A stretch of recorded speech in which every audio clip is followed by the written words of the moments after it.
Coruscant's Senate district gleamed in the afternoon sun, a monument to democracy built on foundations Steve was increasingly convinced had rotted from within. 3 days had passed since Camino. 3 days of bureaucratic processing, medical examinations, and political maneuvering as the Republic officially integrated him into their military structure. Now he stood in an antechamber outside Chancellor Palpatine's office, waiting for the meeting that would determine how much freedom he'd have to actually help the clones. Rex stood beside him, the clone captain having insisted on accompanying Steve as both escort and, Steve suspected, moral support. The 501st had become protective of their new tactical advisor, as if worried the Senate might try to reassign him, or worse. "You nervous, sir?" Rex asked quietly. "I've met presidents, kings, and Tony Stark after he'd been drinking," Steve replied with a slight smile. "I can handle politicians." "The Chancellor's different," Rex said, his tone difficult to read. "He's been good to the clones. Visits wounded troopers personally, remembers names, advocates for better equipment and support. General Skywalker trusts him completely, says the Chancellor's the only one in the Senate who actually cares about winning this war rather than profiting from it." Steve's instincts prickled at that description. A politician too good to be true, beloved by everyone, accumulating emergency powers while claiming to serve democracy. History had taught him to be suspicious of such figures, but he kept his concerns to himself. He needed more information before making judgments. The office doors opened and a protocol droid emerged. "Captain Rogers." "Captain Rex, the Supreme Chancellor will see you now." They entered an office that spoke of power through restraint. Tasteful decorations, comfortable furniture, wide windows overlooking the Senate building and Coruscant beyond. And behind a massive desk sat an older man in formal robes, his face lined with what appeared to be kindly concern, his posture suggesting weariness from carrying great burdens. Chancellor Palpatine rose with a welcoming smile. "Captain Rogers, at last we meet. I've heard remarkable things about you from the Jedi Council, from General Skywalker and from the clone commanders. Please sit. Captain Rex, it's good to see you as well. I trust your injuries from Camino are healing." "Yes, sir," Rex replied, clearly surprised the Chancellor knew about his minor injuries. "Thank you for asking. I make it a point to know the welfare of our bravest soldiers," Palpatine said, gesturing them to comfortable chairs. "The clones carry the burden of this war on their shoulders. The least I can do is recognize their sacrifice." His gaze shifted to Steve, and something in those eyes made Steve's enhanced instincts scream warnings. "But you, Captain Rogers, you're something unprecedented, a warrior from another dimension entirely, possessing abilities that rival Jedi, yet operating completely outside the Force. Tell me, how are you adjusting to our galaxy?" Steve chose his words carefully. "It's been educational, Chancellor. The technology is far beyond anything from my world. The scale of civilization is staggering, but some things remain constant. Soldiers fighting wars, politicians making decisions that cost lives, and people trying to survive in the middle of conflicts they didn't choose." Palpatine's smile didn't waver, but Steve saw calculation in those eyes. "You speak like a man who's seen much war. The reports mention you fought something called Nazis in your dimension, a genocidal regime, if I understand correctly." "That's right. They believed in genetic superiority, master races, and the purification of humanity through eugenics and extermination. We fought them because every person has inherent worth, regardless of their origin. No one gets to decide who deserves to exist. Noble principles, Palpatine said. Principles I share, which is why I find myself troubled by reports that you've questioned the Republic's clone army program. Surely you see the difference between the Nazis' evil and our necessary military response to separatist aggression. Here it comes, Steve thought, the political justification for the unjustifiable. With respect, Chancellor, I see parallels that concern me. Creating sentient beings in laboratories, programming them for loyalty, accelerating their aging so they're combat-ready as children, then using them as expendable soldiers. That's uncomfortably close to what the Nazis attempted with their super soldier programs. The difference is scale and success, not principle. The office temperature seemed to drop several degrees. Rex shifted uncomfortably beside Steve, clearly torn between loyalty to the man who'd shown clones respect and fear of contradicting the Republic's leader. Palpatine's expression remained pleasant, but Steve saw something else beneath it: irritation, calculation. An interesting perspective, Palpatine said carefully, but consider. Without the clone army, the Republic would have fallen to separatist droid forces.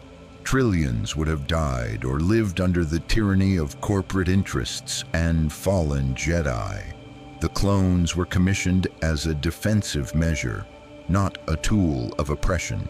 And unlike your Nazis, we treat our clones with respect and dignity. Do you? Steve challenged gently. They're bred to obey, designed to be loyal, given no choice in their service. They die at twice the rate of natural humans and will be elderly by 40.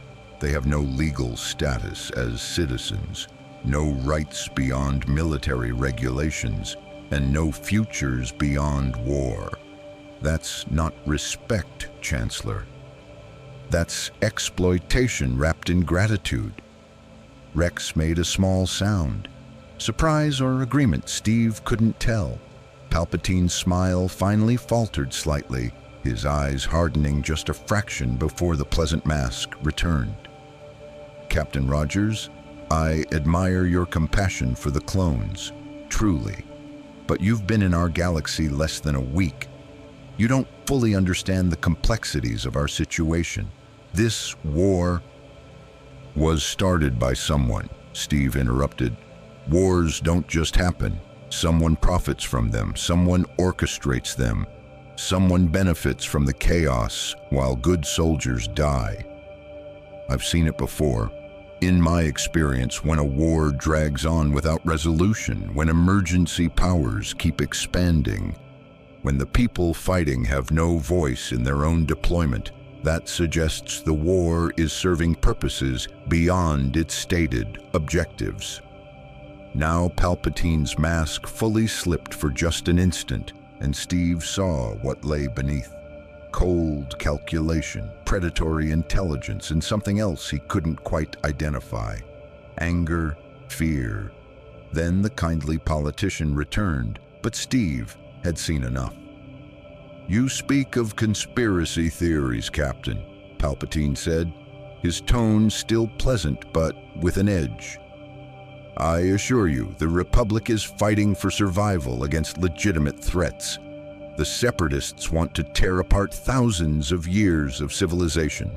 We're defending democracy itself. By becoming less democratic every day, Steve countered. Emergency powers, military oversight of civilian sectors, clone armies instead of volunteer forces. The Nazis used the Reichstag fire to justify emergency powers too. They claimed they were saving Germany from chaos. How'd that work out? The silence that followed was absolute. Rex looked like he wanted to disappear through the floor. Palpatine's expression was perfectly controlled, but his hands had formed fists on his desk. Such a small tell, but Steve's enhanced awareness caught it. Captain Rogers, Palpatine said slowly, I understand you're accustomed to speaking your mind, and I appreciate candor, but you're now part of the Republic military structure. That requires a certain diplomatic approach when addressing political leadership. I'm a soldier, not a diplomat, Steve replied, and soldiers should always question orders that contradict their principles. So that's how you avoid atrocities, by maintaining the courage to say no when authority demands evil. Palpatine stood, moving to the window, his back to them. When he spoke again, his voice carried a different quality, something almost like genuine emotion. Do you know how many clone troopers I've watched die, Captain? How many times I've had to authorize operations that sent thousands to their deaths? This war haunts me. Every casualty report, every lost battle, every planet that falls to separatist control. It weighs on my conscience. I take no pleasure in using the clones. But I must use them because the alternative is the end of civilization as we know it. It was a good performance, maybe even partially sincere. But Steve's instincts, honed through decades of fighting people who wrapped evil in noble rhetoric, screamed that something was fundamentally wrong with this man. Then end the war, Steve said simply. Find a diplomatic solution. The separatists want independence. Give it to them. Negotiate boundaries, trade agreements, mutual defense pacts. Stop sending clones to die for territory and start building peace. The separatists are led by Sith Lords, Palpatine replied, turning back to face them. Ancient enemies of the Jedi who seek the Republic's destruction. You can't negotiate with evil, Captain. Sometimes you must simply defeat it. Funny, Steve said. That's exactly what people said about diplomatic solutions with Nazi Germany. And they were right. Eventually, we had to fight. But we tried diplomacy first. We exhausted peaceful options. Can you say the same? Or has this war been profitable for certain interests who prefer it to continue? Palpatine's expression hardened completely now, the mask gone. You are dangerously naive, Captain Rogers. This galaxy doesn't operate on the simple morality of your dimension. There are complexities you cannot begin to understand.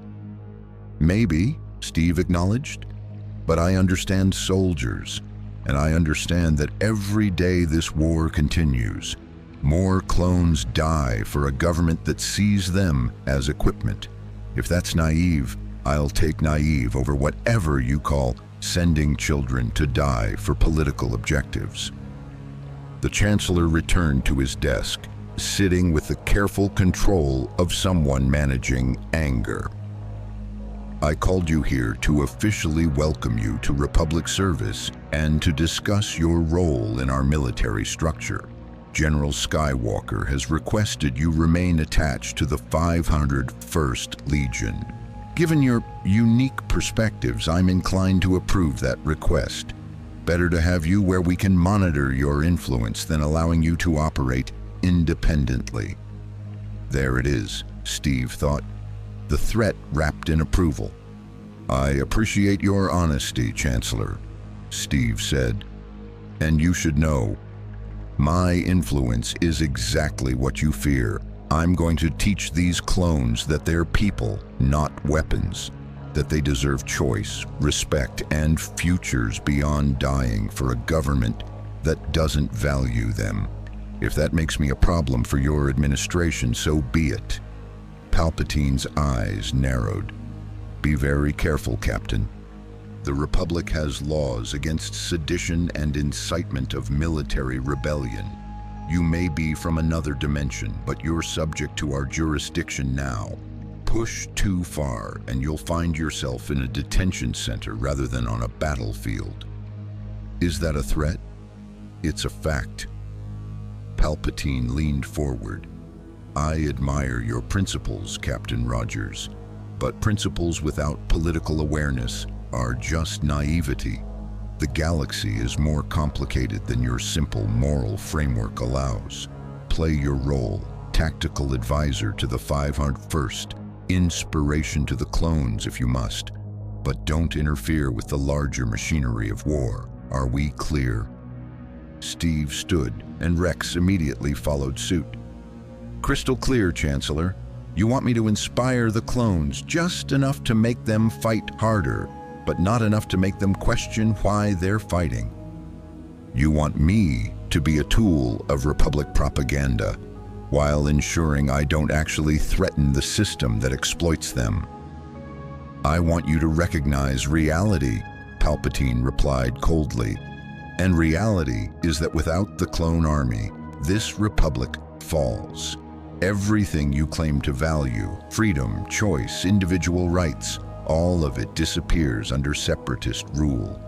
So yes, Captain, sometimes we must compromise our ideals to preserve civilization itself. That's the burden of leadership. No, Steve said firmly, that's the excuse of tyrants. Real leadership means protecting your principles even when it's difficult, especially when it's difficult. If you have to become evil to defeat evil, you've already lost. He turned to leave, and Rex moved with him, but Palpatine's voice stopped them at the door.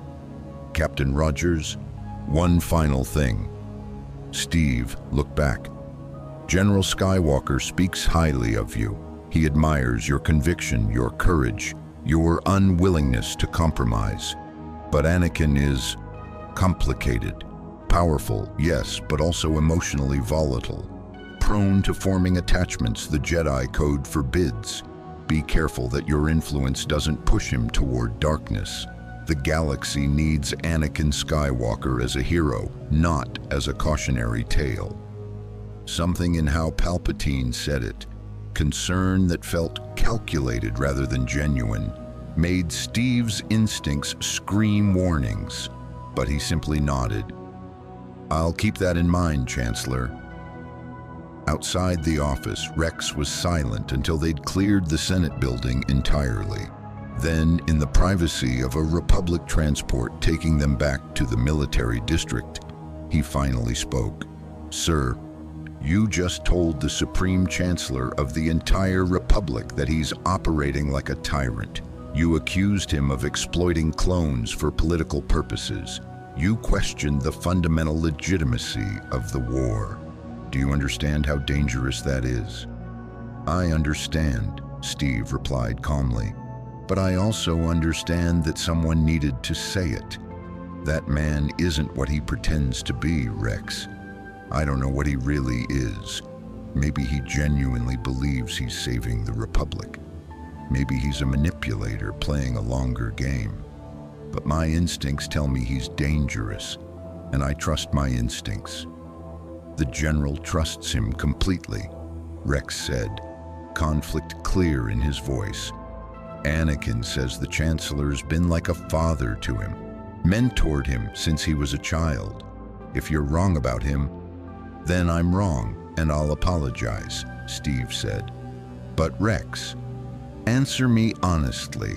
Did anything the Chancellor said actually address the concerns about clone treatment? Or did he just justify exploitation as necessity? Rex was quiet for a long moment. He justified it, the clone finally admitted. He always does. We're grateful. He's better than most Senate members who don't even see us as sentient.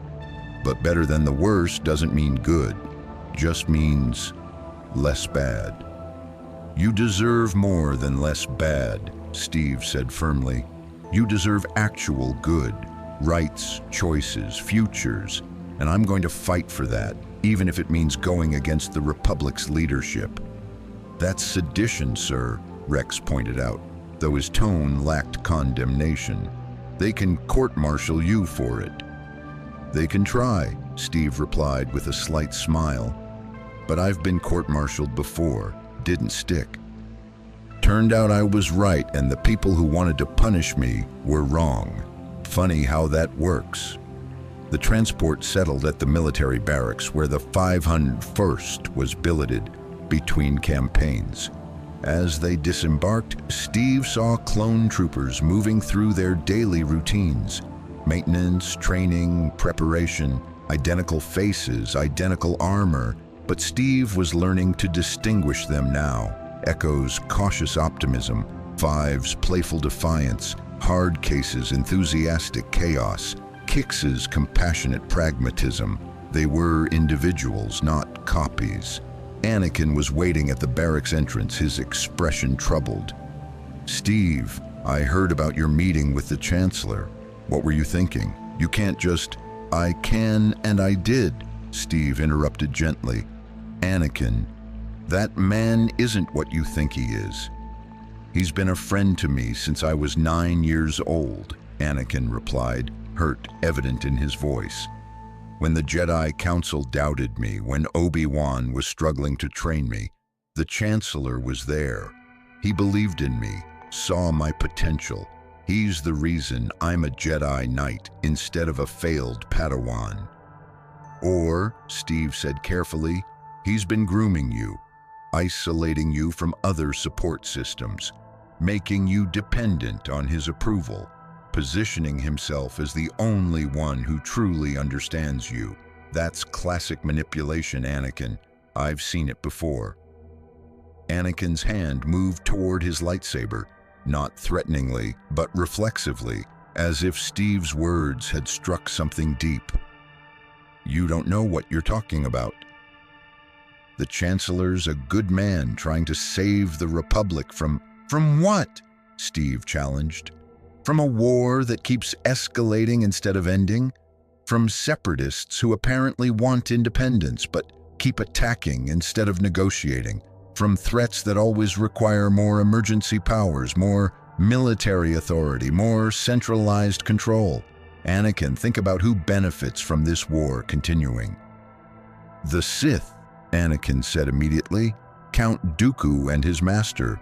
They're manipulating both sides to—" He stopped, realization dawning in his eyes. "You think the Chancellor is involved with the Sith? That's insane. He's fought against them since before I was born." "Has he?" Steve asked. "Or has he fought against specific Sith while enabling the conditions they thrive in?" "I'm not saying I know what's happening, Anakin, but I am saying something doesn't add up. And until it does, I'm going to trust my instincts over anyone's reputation." Anakin's internal struggle was visible on his face. Loyalty to the Chancellor who'd mentored him versus respect for Steve, who'd proven his integrity repeatedly. Finally, he shook his head. "I can't accept that. The Chancellor's a good man, but—" He met Steve's gaze. "I respect that you're following your conscience, even if I think you're wrong." "That's all I ask," Steve replied. "And Anakin, if I am wrong, I'll be the first to admit it. But if I'm right—" He left the implication hanging. Before Anakin could respond, alarms blared across the barracks. Clone troopers immediately scrambled, years of training taking over as they moved toward their combat stations with practiced efficiency. A hologram flickered to life in the central courtyard. Obi-Wan Kenobi's image, his expression grim. "All Republic forces prepare for immediate deployment. We've received intelligence that separatist forces are attacking the planet Ryloth. The Twi'lek population is being systematically enslaved or executed. We're mounting a liberation assault, but it's going to be costly. The separatists have dug in, and they're using the civilian population as shields." Steve's expression hardened. Civilians being used as shields. Systematic execution. That was a war crime by any definition. Whatever political complications existed with the Republic, innocent people needed help. And that was something Steve Rogers never walked away from. "The 501st is being deployed with General Skywalker," Obi-Wan continued. "Captain Rogers, your presence is requested. The clone commanders believe your tactical insights could be crucial. We move out in 1 hour. May the Force be with us all." The hologram faded. Around the barracks, clones were already moving, checking weapons, reviewing tactical briefings, preparing for what sounded like a nightmare mission. Steve caught Rex's eye, and the clone captain nodded once, firmly. "Message received. You're with us. We're with you." Anakin's conflict was still visible on his face, but he pushed it aside with the discipline of a Jedi. Ryloth's going to be bad. Urban warfare, civilian complications, and the Separatists are being led by a tactical droid with enhanced strategic programming. We'll need everyone at their best. "Then that's what you'll get," Steve said, already mentally reviewing urban combat tactics from his experience in Europe.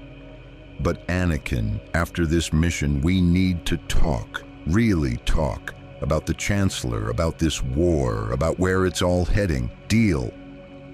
Anakin hesitated, then nodded. "Deal, but Steve, be careful out there. Ryloth isn't Camino. The enemy's embedded in civilian populations, using children as human shields. You'll face choices that don't have clean moral answers." "I've faced those choices before," Steve replied, checking his shield.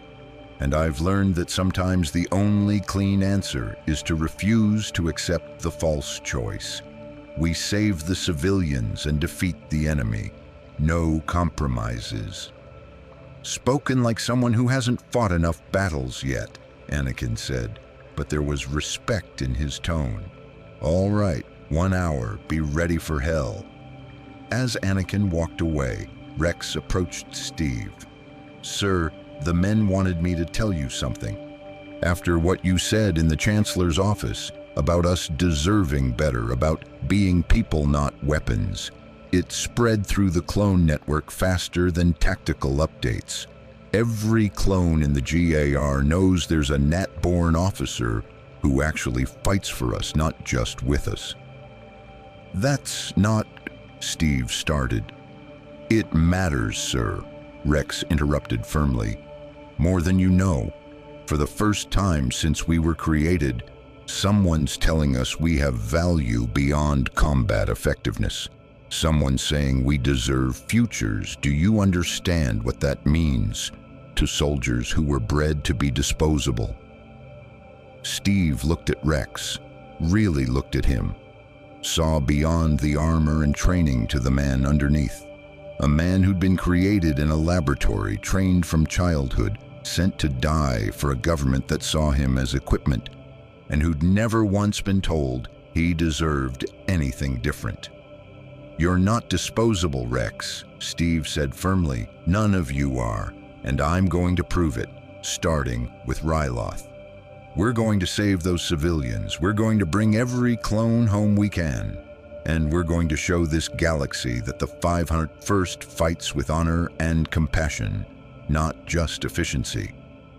Rex saluted, not the crisp military gesture, but something more personal, a gesture of respect between equals. "Then let's go save a planet, sir, together." As Steve moved toward the armory to prepare, he felt the weight of what he'd just committed to. He'd challenged the Republic's leadership, questioned the war's purpose, and promised to change how an entire army saw themselves. Any one of those would have been enough to make him a target. All three together made him dangerous to the established order. Good, Steve thought. The established order created an army of slaves and called it democracy. Maybe it's time someone was dangerous to it. Ryloth was waiting. Civilians were dying. And Captain America, even in a galaxy far, far away, was still the man who couldn't ignore injustice. Some things were constant across all dimensions, and Steve Rogers' conscience was one of them. Ryloth burned beneath an alien sun. The Elat gunship cut through smoke-choked atmosphere, and through the open bay doors, Steve saw a planet dying by degrees. The capital city of Lesu sprawled across rocky terrain, its distinctive architecture, organic curves and colorful murals celebrating Twi'lek culture, now pockmarked by blaster scoring and artillery damage. Separatist vulture droids screamed past in formation, their weapons tearing through Republic air support. Below, the streets were a nightmare of battle droids, enslaved civilians, and desperate resistance fighters. "Approaching drop zone," the pilot called. "Heavy anti-aircraft fire. This is going to be rough." "It always is," Hardcase replied with enthusiasm that seemed completely inappropriate for imminent death. Steve was learning that was just how the clone dealt with fear, by charging toward it with a grin. The 501st was packed into 3 gunships, each carrying a full platoon plus Jedi support. Anakin stood at the edge of Steve's gunship, one hand gripping the overhead rail, his robes whipping in the wind. His expression was focused, distant. Steve recognized the look of a commander running through tactical scenarios, preparing for every contingency.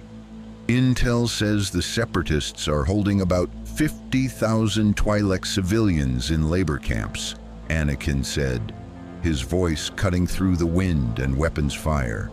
"They're being used as shields around strategic installations, power plants, comm centers, weapons depots.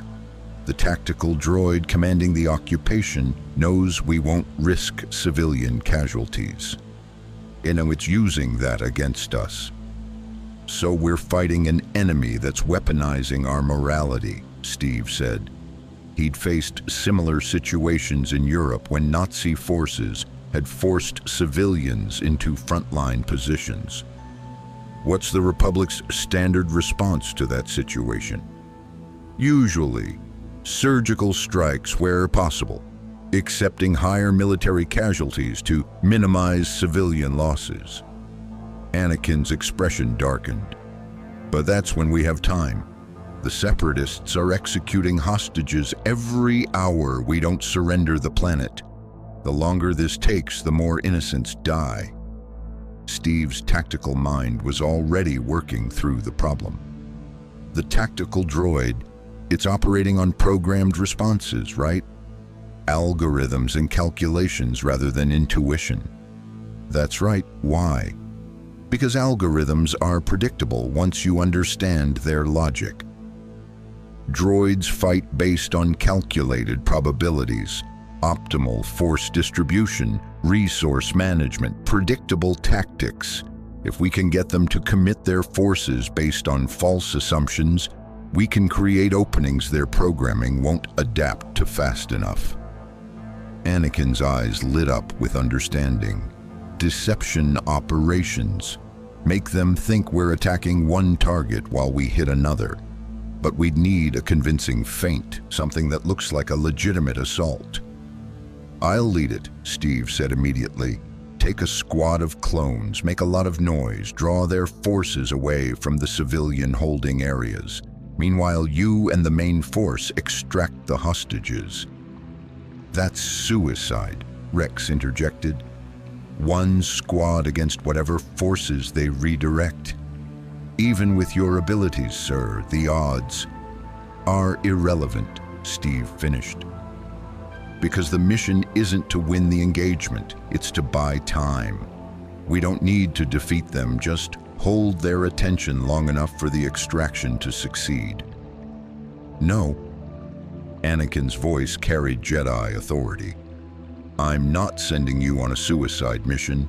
We find another way." Steve met the young Jedi's gaze steadily. "There isn't another way that saves those civilians faster. Every hour we debate is another hour hostages die. You know that, Anakin. Your attachment to keeping me safe doesn't outweigh 50,000 lives." Anakin flinched at the word attachment, a forbidden concept in Jedi teaching, but Steve had hit the core truth. The young general's growing friendship with Steve was making him protective, potentially at the cost of tactical efficiency. "He's right, sir," Rex said quietly. "We need a miracle distraction." Captain Rogers specialized in impossible missions before he even got here. Let him do what he does best. Anakin's internal struggle played across his face. Duty versus friendship. Tactical necessity versus emotional attachment. Finally, he nodded sharply. "Fine, but you take more than one squad. Rex, assemble 2 platoons, your best troopers. Echo 5's hard case kicks, all of them. And I'm giving you this." He unhooked something from his belt, a cylindrical device that Steve recognized as a thermal detonator. "If things go completely sideways, use this on their ammunition depot. The explosion will be visible from orbit and give us the window we need." Steve accepted the detonator, appreciating what Anakin was really saying. "If you're going to die buying us time, make it count." 30 seconds to drop zone, the pilot announced. "Separatist ground fire increasing. Hold on." The gunship rocked as an anti-aircraft round exploded nearby. Alarms screamed, and Steve smelled burning circuitry. Through the bay doors, he saw one of the other gunships take a direct hit. The explosion was mercifully quick, but that was an entire platoon gone in an instant. 36 clones dead before they'd even reached the ground. "Brace for combat drop," Rex commanded, and the 501st prepared with practiced efficiency. The gunship dropped rapidly, using evasive maneuvers to avoid ground fire. Steve's enhanced equilibrium handled the violent movements better than normal humans could, but even he felt his stomach lurch as the pilot pulled off a banking dive that should have been aerodynamically impossible. They hit ground hard, a landing platform on the city's outskirts. Already scarred by previous fighting, the ramp dropped and the 501st poured out in perfect formation, immediately establishing a defensive perimeter. Steve followed Rex, shield raised, and got his first ground-level view of Ryloth's capital. It was worse than the aerial view suggested. Buildings showed blast damage, fires burned unchecked, and bodies, both droid and organic, littered the streets. The civilian population was nowhere visible, likely herded into those labor camps Anakin had mentioned. The only movement came from separatist battle droids conducting systematic patrols. "We're splitting here," Anakin said, his lightsaber already ignited. "I'm taking the main force east toward the holding camps. Steve, you head west toward the command center. That'll look like we're trying to decapitate their leadership. The tactical droid will commit forces to defend it." "How long do you need?" Steve asked. 20 minutes to reach the camps, another 10 to extract the civilians, so hold their attention for at least 30 minutes. Anakin gripped Steve's shoulder. "May the Force be with you, Captain. Even if you can't touch it, maybe it'll watch over you anyway." "I'll settle for luck and good tactics," Steve replied. "Go, save those people." Anakin nodded once, then sprinted toward his detachment with force-enhanced speed. Within seconds, the main Republic force was moving through the city's eastern sector, leaving Steve with Rex and 2 platoons, 72 clones total, to conduct what amounted to a glorified distraction. "All right," Steve said, gathering the platoon leaders. "We're going to hit them hard, fast, and loud. We want every droid in this city to think we're the main assault. Rex, split your forces into 3 squads. Squad 1 takes point with me. We'll be the anvil, holding position and making noise. Squads 2 and 3 provide mobile harassment, hit and run tactics to draw reinforcements away from the camps." "Sir, that puts you in the most exposed position," Rex pointed out. "That's the idea. I'm the hardest to kill, so I'm the most effective bait." Steve pointed to a raised plaza about 300 meters west, a wide open space with minimal cover, surrounded by high buildings perfect for droid snipers. Tactically, it was a nightmare, which made it perfect for their purposes. We take that plaza and hold it. Make them come to us, make them commit forces, make them think they're about to win. Keep them focused on us instead of Anakin. "That's insane," Five said, but he was grinning. "I love it. When do we start?" "Right now." Steve raised his shield. "For the Republic, for the civilians, for each other. Let's show these droids what the 501st can do." "For our brothers," the clones roared back, and the cry sent chills down Steve's spine. Not fear, but recognition of something he'd thought lost when the Howling Commandos died. The brotherhood of soldiers who fought not for governments or causes, but for each other. They advanced through Ryloth streets in combat formation, classic urban warfare tactics that were apparently universal across dimensions. Check corners, clear rooms, maintain sight lines, never advance without cover. The clones moved like parts of a single organism, and Steve found himself adapting to their rhythm almost instinctively. The first droid patrol never saw them coming. Steve's shield took out the lead battle droid before its sensors even registered the threat. Rex and his squad followed up with precise blaster fire, and within seconds, 6 droids were scrap metal. "Contact reported to Central Command," Echo announced, monitoring droid communications on captured frequencies. "They're designating us as a threat and redirecting forces." "Good," Steve said. "Let's give them a target they can't ignore." They reached the plaza, a wide open space that had once been a marketplace, now empty except for abandoned stalls and separatist propaganda holograms. Steve positioned his squad in a defensive semicircle, using overturned stalls and plaza architecture as improvised cover. It wasn't much, but it would have to do. "Now we make noise," Steve said. "Hard case, you've got those rocket launchers?" 6 PLX-1 missile tubes, sir," Hardcase replied with enthusiasm. "What's the target?" "That separatist command post 3 blocks north. Light it up." Hardcase didn't need to be told twice.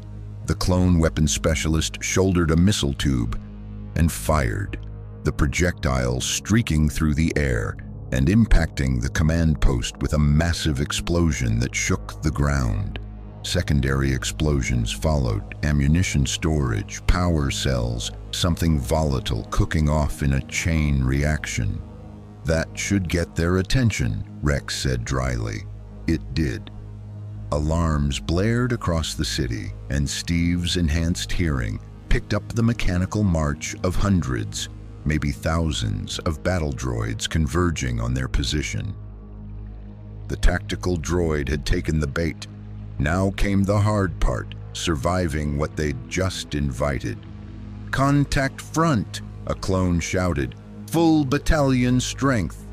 Battle droids poured into the plaza from 3 directions, B1 models in the hundreds, super battle droids providing heavy fire support, and in the rear, the distinctive frames of droideca units rolling forward on wheels before deploying their shield generators. "Open fire," Rex commanded, and the plaza erupted with blaster bolts. The 501st fought with the discipline Steve had come to expect.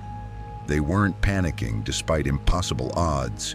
They were executing tactics, covering each other, making every shot count. But they were also being overwhelmed by sheer numbers. For every droid they destroyed, 2 more appeared to replace it. Steve threw himself into the front line. Shield raised, deflecting blaster fire that would have killed exposed clones. His enhanced reflexes let him track multiple threats simultaneously. Droid raising weapon at Rex's flank, shield throw, intercepting the attack.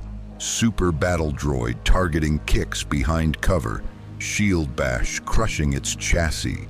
Droidicas rolling forward with shields raised. Thermal detonator thrown with perfect precision beneath their shields before detonation. "They're flanking," Fives called out. "East side, full platoon." Steve saw the tactical problem immediately. The droids were trying to encircle them, cut off retreat, create a kill box. Standard tactics against an entrenched enemy. They had maybe 2 minutes before the encirclement was complete. "Hard case, Fives, take 10 troopers and hit that eastern flank," Steve commanded. "Break their formation, then fall back to secondary positions. Rex, we need to contract our defensive perimeter before they surround us." The clones executed the orders with practiced efficiency. Hard Case's squad charged the eastern flank with a kind of aggressive tactics that seemed suicidal, but worked because the droids' programming didn't account for opponents who attacked while retreating. Fives provided covering fire, his precision shooting taking out droid commanders and disrupting their coordination. Steve held the center, his shield a blur of motion as he deflected incoming fire and destroyed droids with strikes that crumpled metal. But he was taking damage too. A blaster bolt grazed his leg, burning through his uniform. Another caught his shoulder, the energy dissipating against super soldier durability, but still painful. He was bleeding, exhausted, and they'd only held for 15 minutes. "Sir," Echo called from his communications position, "I'm picking up General Skywalker's signal. He's reached the civilian camps and started extraction." "How long does he need?" Steve asked, crushing a battle droid's head with his shield. 15 minutes minimum. They've got the hostages, but they're being pursued. The general needs us to keep the main separatist force here, away from his escape route. 15 more minutes. Steve assessed their situation with brutal honesty. They were down to about 60 effective troopers. Ammunition was running low, and the droids kept coming. The odds of all of them surviving another 15 minutes were minimal, but the odds of the civilians escaping if the separatist forces redirected were 0. "We hold," Steve said firmly, "whatever it takes. These people we've never met are counting on us. That's reason enough." "Sir, we're going to take casualties," Rex said bluntly. "Heavy casualties. Some of us aren't making it out." Steve met the clone captain's gaze through his helmet. "Then we make it count. Every second we buy them is lives saved. That's what soldiers do. We pay the cost so others don't have to." Rex nodded slowly, then opened the squad-wide channel. "You heard the captain. We're holding this position for 15 minutes. Conserve ammunition, protect your brothers, and show these clankers why the 501st is the finest unit in the GR. For our brothers, all of them. For our brothers," the clones roared back, and Steve heard something in their voices he'd heard before, in the howling commandos, in soldiers throughout history who knew they were about to pay the ultimate price, but did it anyway because something mattered more than survival. The next 15 minutes were hell condensed into an eternity. Wave after wave of battle droids crashed against their defensive positions like a mechanical tide. The 501st fought with desperate excellence, but they were bleeding, literally and figuratively. Steve saw Jesse take a blast to his arm, the trooper gritting his teeth and continuing to fight one-handed. Kix was dragging wounded clones to cover, providing emergency medical care between shots. Hard Case's squad was down to 6 effectives, and the explosive specialist himself had taken multiple hits that his armor had barely stopped. Steve was everywhere, his enhanced speed and awareness letting him plug gaps in their defenses. A droideca's shields went up, and Steve simply threw his shield through them, the vibranium disc's unique properties allowing it to penetrate the energy field and destroy the droid from within. A super battle droid targeted a cluster of wounded clones, and Steve intercepted with a diving tackle that took them both to the ground before he crushed the droid's processor with his bare hands. But he was hitting his limits. Super soldier serum gave him enhanced endurance, not infinite energy. His muscles burned, his lungs felt like fire, and the accumulation of minor injuries was adding up to serious blood loss. He'd been fighting at combat intensity for nearly 30 minutes, and even enhanced physiology had its breaking point. 10 minutes, Echo called. General Skywalker's made it to extraction zone. He needs 10 more minutes. A massive explosion rocked the plaza. One of their defensive positions had been overrun, and a super battle droid had detonated an ammunition cache. When the smoke cleared, Steve saw 5 clones down, not moving, dead or unconscious. He couldn't tell from his position. "We can't hold," Rex shouted over the weapons fire. "We've lost a quarter of our force. We need to fall back." "No," Steve replied. "If we fall back, they redirect forces to the extraction zone. We hold here." "Sir, we're dying." One of the clone troopers, Jesse, Steve thought, called out, "This is suicide." "It's not suicide if the mission succeeds." Steve threw his shield at 3 approaching battle droids, the disc destroying all 3 before returning to his hand. "And the mission is saving 50,000 civilians. That's worth dying for." "That's worth everything." Something in his voice, the absolute conviction, the refusal to accept that good tactics meant sacrificing innocence, the sheer, stubborn belief that you could do the right thing if you just tried hard enough, resonated with the clones. Steve saw it in how they steadied, how their fire became more precise, how they stopped thinking about survival and started thinking about purpose. "He's right," Rex called out. "We're the 501st. We don't run. We don't quit. We hold until every civilian is safe, and then we hold some more. Anyone got a problem with that?" "No, sir," the battered platoon responded, and Steve felt fierce pride at these men who'd been bred to be disposable but chose to be heroes instead. 5 more minutes. Steve's shield arm was going numb from repeated impacts. He'd taken at least 6 blaster bolts that his uniform and durability had partially absorbed, but the cumulative damage was serious. He was operating on adrenaline and willpower now, pushing his body beyond what even the super soldier serum should allow. A super battle droid got through their perimeter, its weapons targeting Rex at point-blank range. Steve threw himself in the way, his shield absorbing the blast. But the impact sent him sprawling, his vision briefly whiting out from pain. He felt ribs crack, felt the shield slip from his grip. "Captain!" Fives was there, dragging him behind cover while maintaining fire on the droid. Rex finished it off with a precise shot to its visual sensors.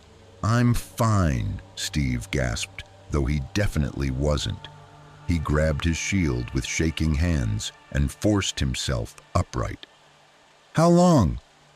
2 minutes, Echo called. "The general's calling for immediate extraction. He's at the landing zone."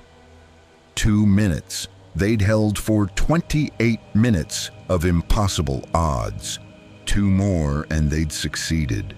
Steve looked around at what remained of his force, maybe 40 clones still combat effective, scattered across a plaza that was more crater than architecture, surrounded by hundreds of droid corpses but facing hundreds more still active. "Hard case," Steve said. pulling out the thermal detonator Anakin had given him. "Remember that ammunition depot?"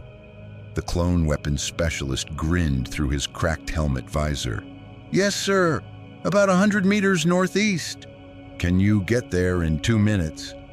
"I can get there in 1.5 if someone covers me." Steve nodded. "Rex, I need every clone capable of running to fall back to the secondary extraction point. The general's clear, our job's done. Now we just need to survive." "What about you?" Rex demanded. "I'm giving Hardcase his cover, and I'm making sure those droids remember the 501st. Steve hefted his shield, feeling the familiar weight despite his exhaustion. "Get our brothers out, Captain, that's an order." Rex's helmet turned toward him, and Steve knew the clone captain was fighting between military discipline and personal loyalty. Finally, discipline won. "You better make it back, sir. The 501st doesn't leave brothers behind, not even ones we just met." "I'll see you at the extraction point," Steve promised, hoping it wasn't a lie. The clones began their fighting retreat, moving with the same disciplined efficiency they'd shown throughout the battle. Steve and Hardcase moved the opposite direction, toward the ammunition depot and the massive concentration of droids guarding it. "You know this is crazy, right, sir?" Hardcase said, sounding delighted. "Completely insane," Steve agreed. "But we're doing it anyway. That's what makes us the good guys." They ran through streets filled with battle droids, Steve's shield clearing the path, while Hardcase used his remaining explosives to create chaos. The droids were confused by troops moving toward them rather than away. Their programming struggled with tactics that violated standard military doctrine. The ammunition depot was exactly where intelligence had indicated, a fortified building surrounded by super battle droids and droidecas. Hardcase pulled out the thermal detonator, his hands steady despite the impossible situation. "Sir, this is going to be a big explosion, really big. We need to be at least 200 meters away when it goes off, and we've got maybe 90 seconds after I set the timer." Steve looked at the distance they'd need to cover while being pursued by hundreds of droids. His enhanced speed could do it. Hardcase, even with clone conditioning, probably couldn't, not while carrying wounded and exhausted. The math was simple and brutal. "Set the timer for 30 seconds, Steve said, "and start running now." Hardcase stared at him. "Sir, you can't, there's no way you'll—" "30 seconds, soldier, that's an order." Hardcase's training warred with his humanity. Training 1. He set the timer, placed the detonator at the depot's base, and ran. Steve counted to 10, then began his own sprint directly toward the advancing droids, shield raised. He hit the droid formation like a missile, using his shield to smash through their lines, creating chaos and confusion. The droids' targeting systems couldn't track something moving that fast, and their coordination broke down as Steve carved a path through their formations. 20 seconds. Steve felt his body hitting its absolute limits. His legs were cramping, his vision was tunneling, and he'd lost track of how many hits he'd taken. But he kept moving, kept fighting, buying precious seconds for Hardcase to get clear. 15 seconds. He reached open ground, the droids now behind him, and pushed his super soldier physiology into a sprint that should have been impossible for someone in his condition. The extraction point was visible in the distance. He could see the gunship descending, see Rex and the 501st providing covering fire. 10 seconds. His legs gave out. Steve crashed to the ground, momentum carrying him forward in a tumbling roll. He tried to stand, found his body simply wouldn't respond. Too much damage, too much exhaustion. The super soldier serum had limits and he'd exceeded them. 5 seconds. "Captain!" Rex's voice screamed across the distance. Steve saw clones running toward him, Fives and Echo moving at a dead sprint, ignoring the danger. 3 seconds. They reached him, grabbed his arms, started dragging him toward the gunship with strength born of desperation. 1 second. The world turned white. The explosion was biblical, tons of ammunition detonating simultaneously, creating a shockwave that flattened buildings and vaporized everything within a 100-meter radius. The blast wave caught Steve and the clones, throwing them the last 30 meters toward the gunship like rag dolls. Steve's consciousness faded to gray, then black. His last awareness was of hands grabbing him, pulling him aboard the gunship, and Rex's voice shouting medical commands. Then nothing. Steve woke to sterile white ceilings and the smell of Bacta, the medical gel the Republic used for accelerated healing.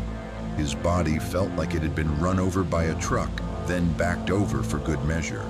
Every muscle ached. His ribs screamed protest when he tried to breathe deeply, and his head pounded with the kind of headache that suggested concussion.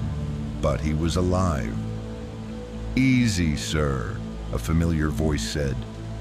Kix appeared in his field of vision, the 501st medic looking exhausted but relieved. "You've been out for 18 hours. You took enough damage to kill 3 normal humans.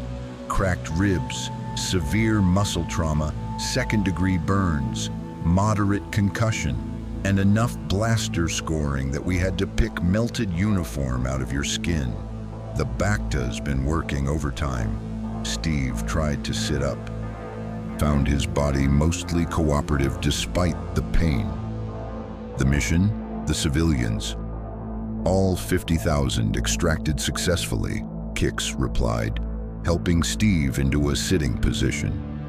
"General Skywalker got them off planet before the Separatists could redirect forces. Your distraction worked perfectly. 0 civilian casualties during extraction." He paused. "We lost 8 troopers KIA, another 12 seriously wounded. Would have been worse if you hadn't held that plaza." 8 dead. Steve felt the weight of those losses like physical blows. 8 men, 8 people who died following his orders. In his dimension, he'd lost commandos before, and the guilt never got easier. It shouldn't get easier. "I want their names," Steve said quietly. "All 8. And I want to speak to their squad mates if possible." Kix's expression showed surprise. Then something like gratitude. "Most Nat-born officers don't ask about clone casualties, sir. The GAR just lists them as unit losses and requisitions replacements." "They're not unit losses," Steve said firmly, ignoring the protest from his ribs. "They're people who died under my command. I owe them remembrance." The medic nodded slowly. "I'll get you the list. But sir, you should know. The men don't blame you. You asked them to hold an impossible position, and they did it willingly. That's what soldiers do. They died for something that mattered. Doesn't make it hurt less." "No, sir," Kix agreed quietly. "It doesn't." The medical bay doors opened and Rex entered with Anakin close behind. The clone captain's armor was still scorched from battle, suggesting he hadn't bothered cleaning up before checking on Steve. Anakin looked tired but calm, the kind of exhaustion that came from successful missions that cost more than you'd hoped. "You're awake," Rex said, relief evident in his voice. "We thought—" He didn't finish the sentence. "Thought I was dead?" Steve managed a slight smile. "Super soldier serum's pretty effective. Turns out it works about the same across dimensions." "You scared the hell out of us," Anakin said, settling into a chair beside the medical bed. "When that ammunition depot went up and you weren't clear, I felt it through the force, or I felt the absence where you should have been. For about 3 seconds, I thought we'd lost you. Fives and Echo pulled me clear, Steve said. Where are they? I need to thank them. They're outside, Rex replied. Insisted on maintaining guard rotation outside your medical bay. Said something about not leaving brothers unprotected while they're vulnerable. He paused. Sir, you should know. What you did on Ryloth spread through the clone network faster than any tactical briefing ever could. Every clone in the GAR knows there's a Nat-born officer who held an impossible position so civilians could escape, who took injuries that should have killed him rather than abandoning the mission, who asked for the names of troopers killed in action because he saw them as people worth remembering. I just did my job, Steve protested. No, Anakin said firmly. Your job was tactical advisor. You could have stayed with me, provided strategic guidance from a safe position. Instead, you volunteered for the most dangerous assignment and nearly died executing it. That's not duty, that's heroism. And the clones recognized the difference. Before Steve could respond, a hologram flickered to life at the foot of his medical bed. Obi-Wan Kenobi's image appeared, looking pleased but also concerned. Captain Rogers, I'm glad to see you're recovering. The medical droids had concerns about your injuries, though they also noted your healing rate is remarkable. Obi-Wan's expression became more serious. However, we need to discuss what happened on Ryloth. Your tactical decisions were brilliant, but they were also incredibly risky. The Senate has questions about a non-Republic officer making strategic command decisions that resulted in heavy clone casualties. Steve's jaw tightened. We saved 50,000 civilians with minimal losses. 8 KIA is a tragedy, but the alternative was letting thousands die. I agree completely, Obi-Wan said, but the Senate doesn't always think in terms of lives saved versus lives lost. They think in terms of military assets and strategic value, and to some senators, 8 clone casualties outweighs 50,000 Twi'lek civilians because the clones are harder to replace. The casual way Obi-Wan stated that, the acceptance that people in power saw sentient beings as resources with different replacement values, made Steve's anger flare despite his exhaustion. Then those senators are wrong, Steve said flatly. And if they want to court-martial me for valuing civilian lives over military convenience, they can try. But I'm not apologizing for treating soldiers and civilians as equally deserving of protection. Obi-Wan's expression showed something that might have been approval. I suspected you'd say that. For what it's worth, the Jedi Council is backing your decisions. Master Yoda specifically noted that you demonstrated the kind of compassionate pragmatism the Jedi Order itself sometimes forgets. But, Captain, he hesitated. There are other concerns. Chancellor Palpatine has requested another meeting with you, urgently. Given your previous conversation with him, I suspect he's not pleased about your growing influence with the clone army. When? Steve asked. As soon as you're medically cleared, which, according to the droids, should be within a few hours given your healing rate. Obi-Wan's hologram flickered. I'm transmitting something else to your data pad. Intelligence reports we've gathered about the war's progression. I think you should review them. There are patterns emerging that concern the Council. The hologram faded. Steve looked at Rex. What patterns? The clone captain exchanged glances with Anakin, then spoke carefully. The war keeps escalating, but never to the point where either side can achieve decisive victory. Every time the Republic gains ground, the Separatists get new resources or intelligence that levels the playing field. Every time we're about to capture Count Dooku or a major Separatist leader, something intervenes. It's like he struggled for words. Like someone's controlling both sides, Steve finished, keeping the war balanced so it continues indefinitely. That's conspiracy theory territory, Anakin objected. The Separatists are led by Sith. They want to destroy the Republic. That's not manufactured, that's real. Is it? Steve challenged gently. Or is it real conflict being manipulated towards specific ends by someone who benefits from the chaos? Anakin, in my dimension, we discovered that Hydra had infiltrated both Allied and Axis intelligence services. They were playing both sides, extending the war because chaos gave them cover to develop their weapons programs. It wasn't conspiracy theory, it was just conspiracy. And it worked because people assumed large-scale manipulation was impossible. Anakin's expression showed the same conflict Steve had seen before. Resistance to believing something that would force him to question everything he knew. If that's true here, if someone's manipulating both Republic and Separatists, who would have the power and position to do it? Someone with access to both sides, Steve said. Someone who benefits from expanded military authority, emergency powers, and a population too distracted by war to question governmental overreach. Someone who... Alarms suddenly blared throughout the medical facility. Rex's helmet comlink crackled to life, and Steve heard urgent tactical chatter in clone military code.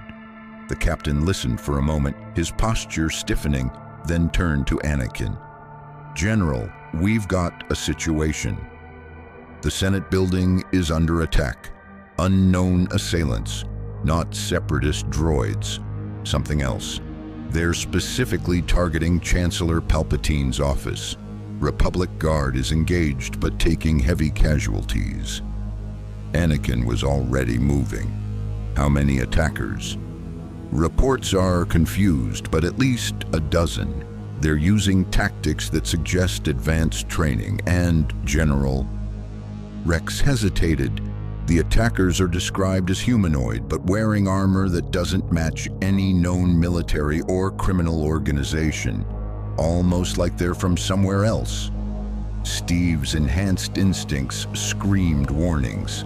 Attackers from somewhere else, targeting Palpatine specifically, using unknown tactics. That was too convenient. Too much like a false flag operation designed to justify increased security or eliminate political opposition. "I'm coming with you," Steve said, swinging his legs off the medical bed despite Kix's protests. "Sir, you're not combat ready," the medic objected. "Your injuries will slow me down but won't stop me," Steve interrupted, grabbing his uniform. The fabric was repaired and his shield leaned against the wall, freshly polished. "If someone's attacking the Chancellor, we need every available combatant, and I want to see these attackers for myself." Anakin looked like he wanted to argue, but recognized the futility. "Fine, but you stay behind Rex's squad. If you collapse from your injuries mid-combat, I'm not explaining to the 501st why I let you get yourself killed." They moved through the medical facility toward the armory, clones falling in around them with practiced efficiency. Fives and Echo were indeed outside Steve's room, and their relief at seeing him upright was visible even through their helmets. "Good to have you back, sir," Fives said. "Thought we'd lost you when that depot went up." "Takes more than a few tons of exploding ammunition to stop me," Steve replied, trying to project confidence despite the pain. "What's the tactical situation?" "Senate Guard is holding the upper levels but can't advance. Echo reported, pulling up tactical data on his wrist display. The attackers have fortified the Chancellor's office level and are dug in. They're not trying to escape, they're holding position like they're waiting for something. Or someone, Steve said quietly. They reached the armory and Steve reclaimed his shield while clones checked their weapons.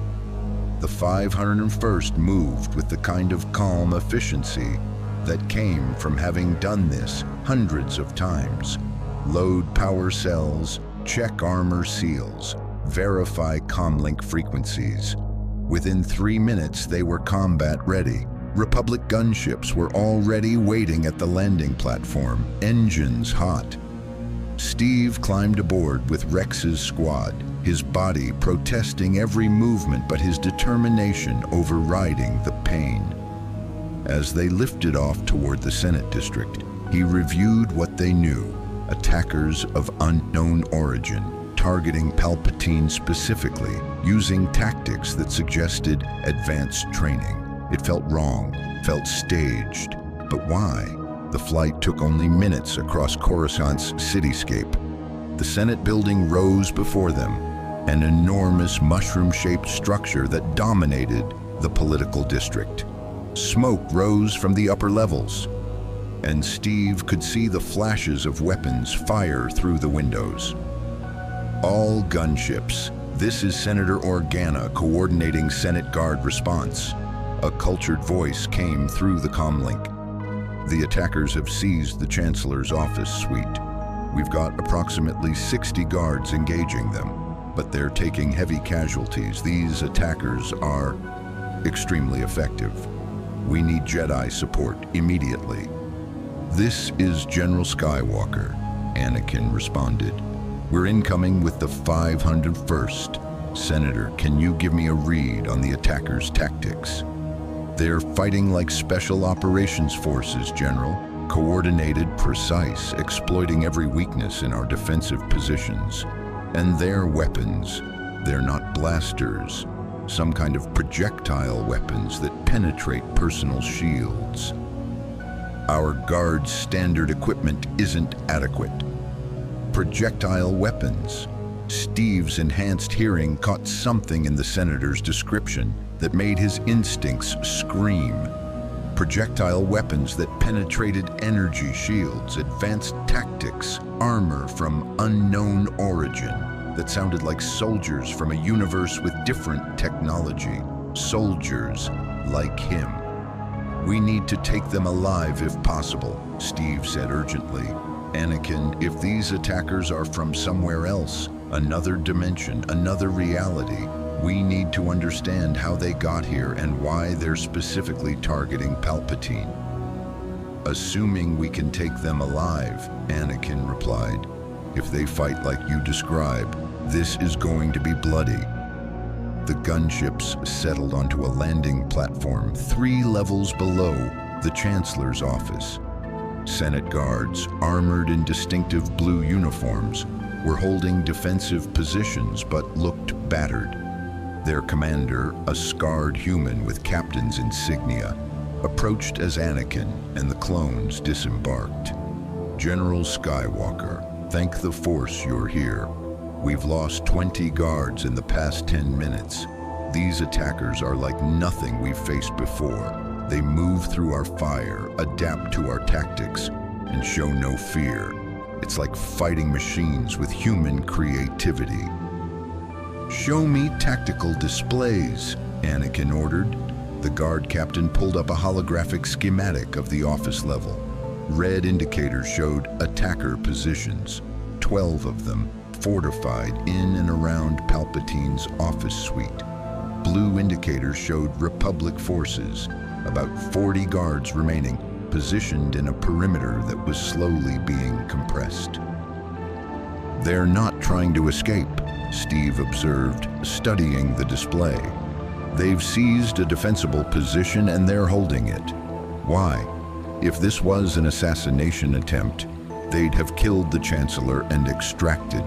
This feels like they want him alive, or they want us to think they're trying to kill him. What's the difference? Rex asked. Intent versus appearance, Steve replied. If they want him dead, this is a terrible tactical plan. They're trapped with no exit strategy. If they want to appear to threaten him while actually protecting him, this makes more sense. Create a crisis, let Palpatine survive heroically, justify increased security and emergency powers. Anakin's expression showed resistance to the implication. You think the Chancellor staged his own assassination attempt? I think something's wrong here, Steve said carefully, and we need to be cautious about how we respond. If we go in hard and kill all the attackers, we lose any chance to question them, and conveniently, there's no one left to contradict whatever story gets told about this incident. Before Anakin could respond, one of the Senate guards stumbled back from his position, blood streaming from a shoulder wound. They're advancing. They're pushing toward the central chamber. 501st Combat Positions, Rex commanded. Defensive formation around the corridor approaches. General, what are your orders? Anakin's hand moved to his lightsaber, and Steve saw the young Jedi's internal struggle. Follow his attachment to the Chancellor and charge to the rescue, or acknowledge Steve's concerns and proceed tactically. It was the conflict that defined Anakin Skywalker: emotion versus discipline, attachment versus duty. We advance cautiously, Anakin decided. Capture if possible, kill if necessary. But I want at least one attacker alive for questioning. Rex, take your squad up the eastern stairwell. Steve, you're with me and Echo's squad on the western approach. We hit them from two directions, compress their position, force them to surrender or die. The clones moved immediately, their training taking over. Steve followed Anakin up the western stairwell, shield ready, every sense alert for threats. The sounds of combat grew louder, projectile weapons cracking, blasters firing, men screaming. Whatever was happening up there, it was intense. They reached the office level, and Steve got his first look at the attackers.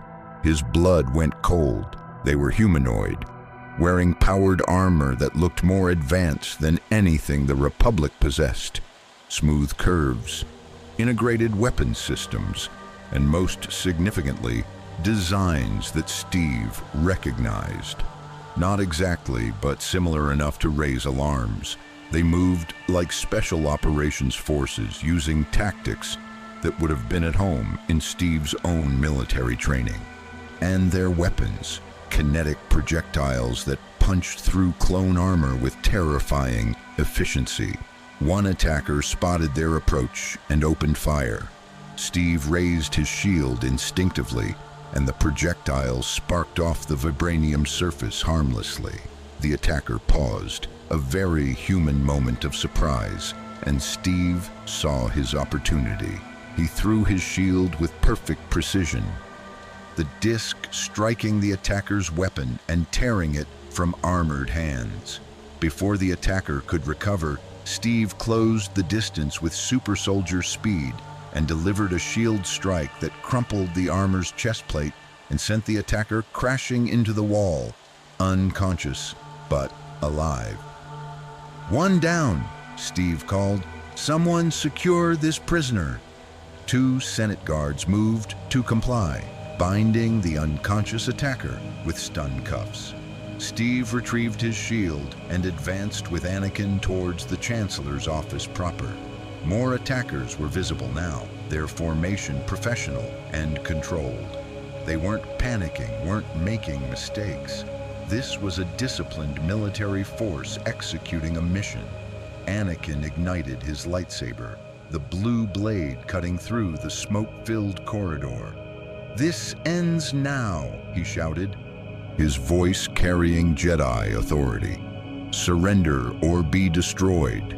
The attacker's response was immediate and professional, concentrated fire on Anakin's position, but the young Jedi was already moving. his blade deflecting projectiles with the kind of precision that suggested force precognition.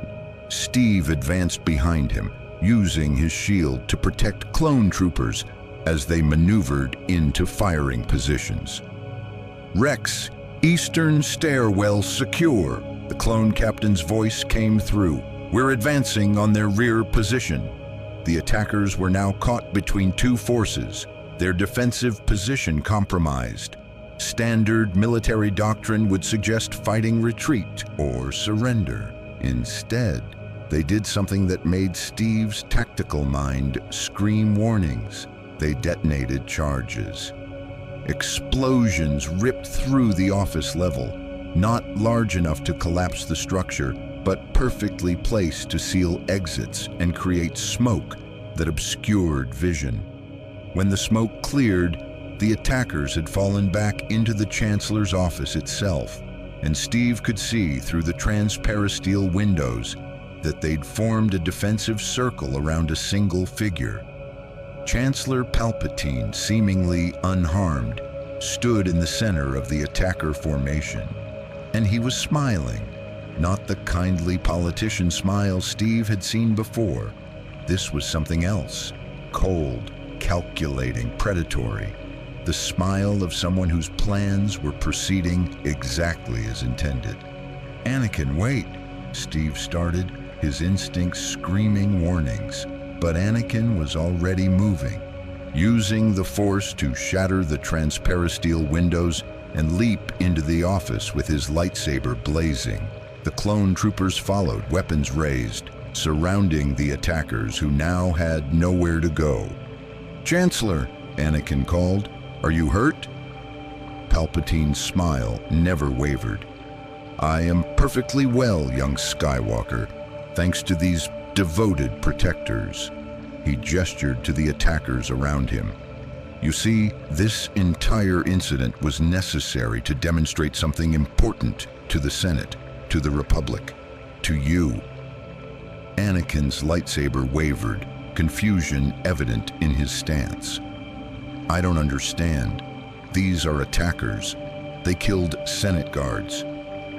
They are operatives under my command," Palpatine said calmly, demonstrating the inadequacy of current Senate security, the necessity of expanded military authority over political institutions, and most importantly, his eyes locked on Steve, demonstrating that there are other dimensional travelers in this galaxy, not just Captain Rogers, others with different allegiances, different purposes. Steve felt ice forming in his gut. This whole thing had been theater.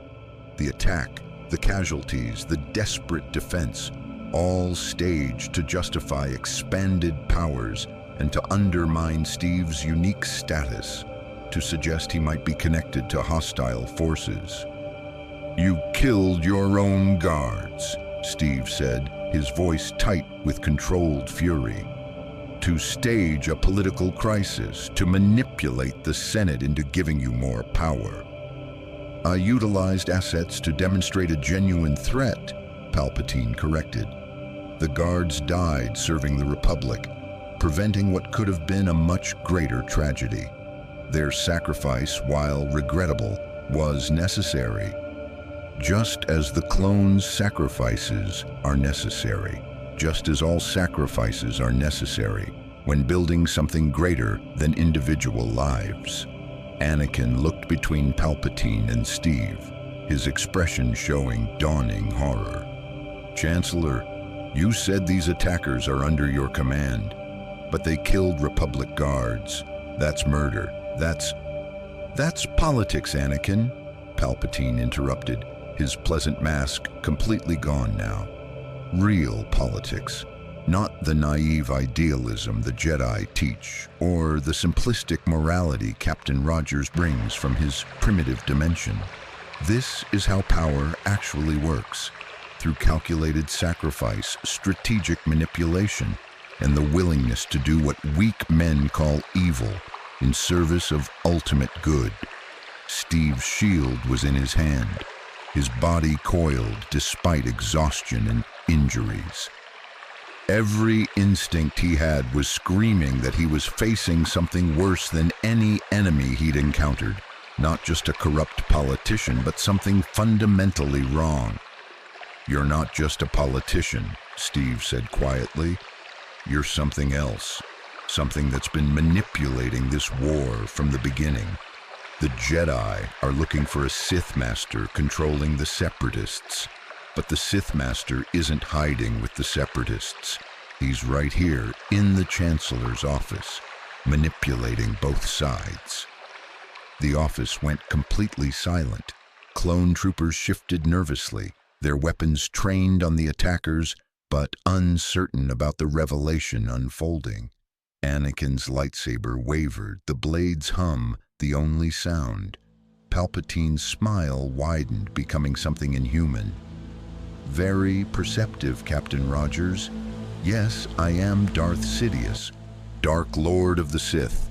I've been orchestrating this war since before Anakin was found on Tatooine. The Republic, the Separatists, the Jedi Order, the Clone Army, all pieces on my board, moving exactly as I designed. And now," his eyes gleamed with dark power, "now I've revealed myself because the board has been set. The game is won. The Republic will become the Empire, the Jedi will fall, and the clones will execute Order 66 exactly as programmed into their behavioral chips." "No," Anakin said, his voice breaking. "You're lying. The Chancellor I know, the man who mentored me—" "Never existed," Palpatine Sidious replied coldly. "I created the persona you needed, Anakin. A father figure when Qui-Gon died, a political ally when Obi-Wan was insufficient, a voice telling you that your power deserved recognition, that the Jedi held you back, that your attachments were strengths rather than weaknesses. I shaped you, molded you, prepared you to become my apprentice, Darth Vader, enforcer of the new Empire." Lightning crackled around Palpatine's fingers. Sith lightning, unmistakable and terrifying. The clone troopers raised their weapons, but the Sith Lord gestured casually, and they flew backward as if struck by an invisible fist. Only Steve, Anakin, and Rex, who'd braced himself, remained standing. "And now," Sidious continued, "we can dispense with pretense. Anakin, you will join me or die, your choice. Captain Rogers, you're an anomaly I hadn't anticipated, but you're also isolated, injured, and facing a Sith Lord who has survived for decades by being more powerful and more ruthless than anyone who challenged him. And Rex," the Sith Lord's eyes focused on the clone captain, "you're about to discover that your free will is an illusion. Execute Order 66. Steve saw Rex's body go rigid, his hands moving toward his blasters against his will. The clone captain was fighting it. His face showed strain, horror, desperate resistance, but his body was moving with mechanical precision, drawing weapons, targeting Anakin. "No!" Anakin raised his lightsaber defensively, shock and betrayal warring in his expression. "Rex, don't!" But it wasn't Rex. It was programming. Biological compulsion coded into his genetics, activated by a trigger phrase that overrode free will. The behavioral chip the Republic had implanted in every clone, ostensibly for loyalty and discipline, now revealing its true purpose, turning the clone army into assassins with a single command. Steve threw himself at Rex, using his shield to knock the clone's first shot off target. The blaster bolt went wide, scorching the ceiling. Steve grabbed Rex's arms, using super soldier strength to prevent the second shot, but the clone was fighting with enhanced desperation. "Rex, fight it," Steve commanded. "You're stronger than programming. You're a person, not a machine. Fight it." "Can't, sir," Rex gasped, his whole body shaking with the effort of resistance. "The chip can't override," Sidious laughed, the sound echoing with dark power.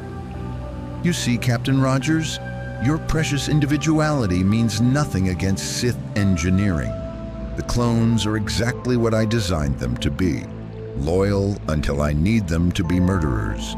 And across the galaxy, every clone trooper is receiving the same command. The Jedi Order is falling as we speak, killed by the very soldiers they trusted." "Anakin!" Steve shouted, still struggling with Rex. "You have to stop him, if what he's saying is true." But Anakin stood frozen, his lightsaber raised, but his face showing complete emotional collapse.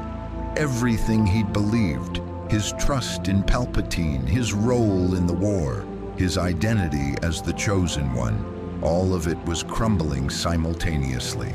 Sidious moved toward the young Jedi, lightning crackling around his hands. "Join me, Anakin. Help me build an empire where order replaces chaos, where power flows from strength rather than corrupt democracy. Or resist and watch everyone you love die, starting with Captain Rogers and your precious clone captain." Steve felt Rex's resistance beginning to fail, the clone's programming overwhelming his will. In seconds, the captain would start firing. And Steve couldn't hold him indefinitely while facing a Sith Lord. They needed a miracle. They needed backup. They needed... The office wall exploded inward, and Obi-Wan Kenobi emerged from the smoke, his lightsaber blazing Master Windu and Master Yoda right behind him. The Jedi Council had arrived, and their expressions showed they'd heard enough. "End this you will," Yoda said, his ancient voice carrying power that made the office tremble. "Revealed yourself you have, Sidious, but prepared for this moment we were. Suspected your identity, we did. Confirmed it now, you have." Sidious's expression showed the first crack in his composure, surprise quickly masked. "The Jedi Council, how convenient, though you're too late. Order 66 has been transmitted across the galaxy. By now your order is dying, killed by the very army you led." "The order was intercepted," Obi-Wan said grimly, "thanks to Captain Rogers raising concerns about clone behavioral chips. We investigated. We found the programming. We've been surgically removing the chips from clone commanders for the past week. Your grand conspiracy, Sidious, has been compromised by one man from another dimension who refused to accept that slavery was necessary." Steve felt Rex suddenly go limp in his arms, the programming's grip breaking. The clone captain gasped, his awareness returning. "Sir, the chip tried to make me..." "You fought it," Steve said firmly. "You won. That's what matters." Sidious's mask of control finally shattered, rage twisting his features into something monstrous. "Then you all die here. I will kill every Jedi, every clone, every being who opposes my empire. This galaxy is mine." Sith lightning erupted from his hands in a storm of dark side energy, and the office became a battlefield where the fate of the galaxy would be decided. And Steve Rogers, a man from another dimension who'd been here less than a month, found himself in the center of a war that had been building for 1,000 years. But he'd faced impossible odds before, and he'd never learned how to quit. The Chancellor's office erupted into chaos. Sidious's force lightning arced across the room, a storm of crackling blue-white energy that struck Mace Windu's lightsaber. The Jedi Master deflected it, his Vaapad form channeling the dark side energy back toward its source. Yoda moved with speed that belied his size, his lightsaber intercepting another lightning bolt, while Obi-Wan circled to flank the Sith Lord. Steve grabbed Rex and dragged him behind an overturned desk as blaster fire erupted. The armored attackers, Sidious's operatives, had abandoned their pretense and were engaging the Senate guards and clone troopers who'd followed the Jedi Masters. The office became a killbox, crossfire from multiple directions. "Can you fight?" Steve asked Rex, keeping his shield raised against incoming fire. The clone captain was still shaking from the programming's assault, but his hands were steady as he checked his blasters. "Yes, sir. The chip's signal is blocked by whatever the Jedi did. I'm in control." His voice carried shame. "I almost killed General Skywalker. You didn't," Steve interrupted firmly. "You fought it and won. Now we need to end this before more people die." Across the office, Anakin stood frozen, his lightsaber raised but his face showing complete paralysis. Steve recognized the signs: combat shock, emotional overload, the moment when too much trauma hits at once and the mind simply stops processing. The young Jedi had just learned his mentor was a Sith Lord, that the war was manufactured, that everything he'd fought for was a lie. That kind of revelation broke people. "Anakin!" Obi-Wan shouted, deflecting Sidious's lightning while trying to reach his former apprentice. "Anakin, I need you, focus." But Anakin didn't move, couldn't move. Steve had seen it before in soldiers who'd been pushed beyond their breaking point. The young general was having a complete crisis of faith, and in the middle of a firefight, that was fatal. Steve made a decision. He sprinted across the office, shield raised against blaster fire, and physically grabbed Anakin's arm. The young Jedi flinched like he'd been struck, his eyes focusing on Steve with desperate confusion. "I don't know what to do," Anakin said, his voice breaking. "Everything I believed, he was like a father to me. How could I be so wrong?" "You were manipulated by someone who spent decades perfecting the art of deception," Steve said firmly, pulling Anakin behind cover. "That's not your fault. But right now, people are dying because we're too busy having revelations instead of fighting. You can process this later. Right now, I need the Jedi Knight who saved Ryloth. Can you give me that?" Anakin's breathing was ragged, his mechanical hand clenching reflexively. Steve saw the internal war playing out, the need to shut down versus the training that demanded action. For a long moment, it could have gone either way. Then Anakin's eyes hardened, not with confidence, but with determination born of desperation. "What do you need?" "I need you to help the Jedi Masters take down Sidious," Steve said. "And I need you to trust that even though everything feels like a lie, some things are true. Your brothers in the 501st are real. The civilians you've saved are real. The man you want to be, that's real. Focus on that." Anakin nodded shakily, then ignited his lightsaber with renewed purpose. "Together?" "Together," Steve confirmed. They emerged from cover simultaneously. Steve threw his shield at two of Sidious's operatives, the vibranium disc striking with enough force to shatter armor and send both crashing into the wall.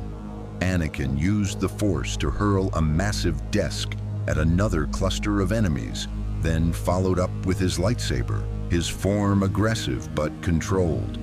Near the center of the office, the Jedi Masters were pressing Sidious hard. Master Windu's Vaapad created a pattern of strikes that channeled dark side energy back at the Sith Lord. Yoda moved like a green blur, his ancient lightsaber technique overwhelming Sidious's defenses with centuries of experience. Obi-Wan provided strategic strikes, his Sor-Su form protecting the other masters while creating openings. But Sidious was powerful, more powerful than the Jedi had anticipated. His Force lightning came in waves, his lightsaber, now ignited, revealing a red blade, moved with deadly precision, and his command of the dark side made the very air feel heavy with malevolence. "You cannot defeat me," Sidious snarled, his face twisted with rage. "I have planned this for decades. Every contingency, every possibility, every—" Steve's shield hit him in the back of the head. The Sith Lord stumbled forward, his concentration broken for just an instant. But that instant was enough. Mace Windu's lightsaber came down in a strike that should have ended the fight, should have killed the most dangerous being in the galaxy. Sidious caught the blade with the Force, stopping it centimeters from his skull. Power radiated from him, dark side energy that made weaker beings stumble. You think a physical weapon from a powerless dimension can defeat a Sith Lord? No, Steve said, catching his returning shield. But I think it can distract you long enough for them to win. 4 Jedi Masters attacked simultaneously, Sidious's defenses momentarily disrupted by Steve's intervention, couldn't handle the coordinated assault. Yoda's lightsaber scored a hit across his shoulder.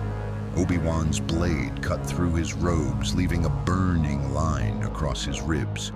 Windu's Vapad strike came within inches of a killing blow. The Sith Lord screamed, not pain but pure rage, and unleashed a Force shockwave that threw everyone backward. Masters crashed into walls, clone troopers flew like ragdolls, and even Steve felt the invisible Force hit him like a physical blow, sending him tumbling across the office floor. When Steve regained his feet, he saw Sidious standing at the center of devastation, his robes torn, his face bleeding from Yoda's strike, but still very much alive and very much dangerous. The pretense of the kindly Chancellor was completely gone. This was a being who had spent decades accumulating power, who had orchestrated galactic wars, who had very nearly succeeded in conquering everything. "You want to know the beautiful truth, Captain Rogers," Sidious said, his voice carrying across the destroyed office.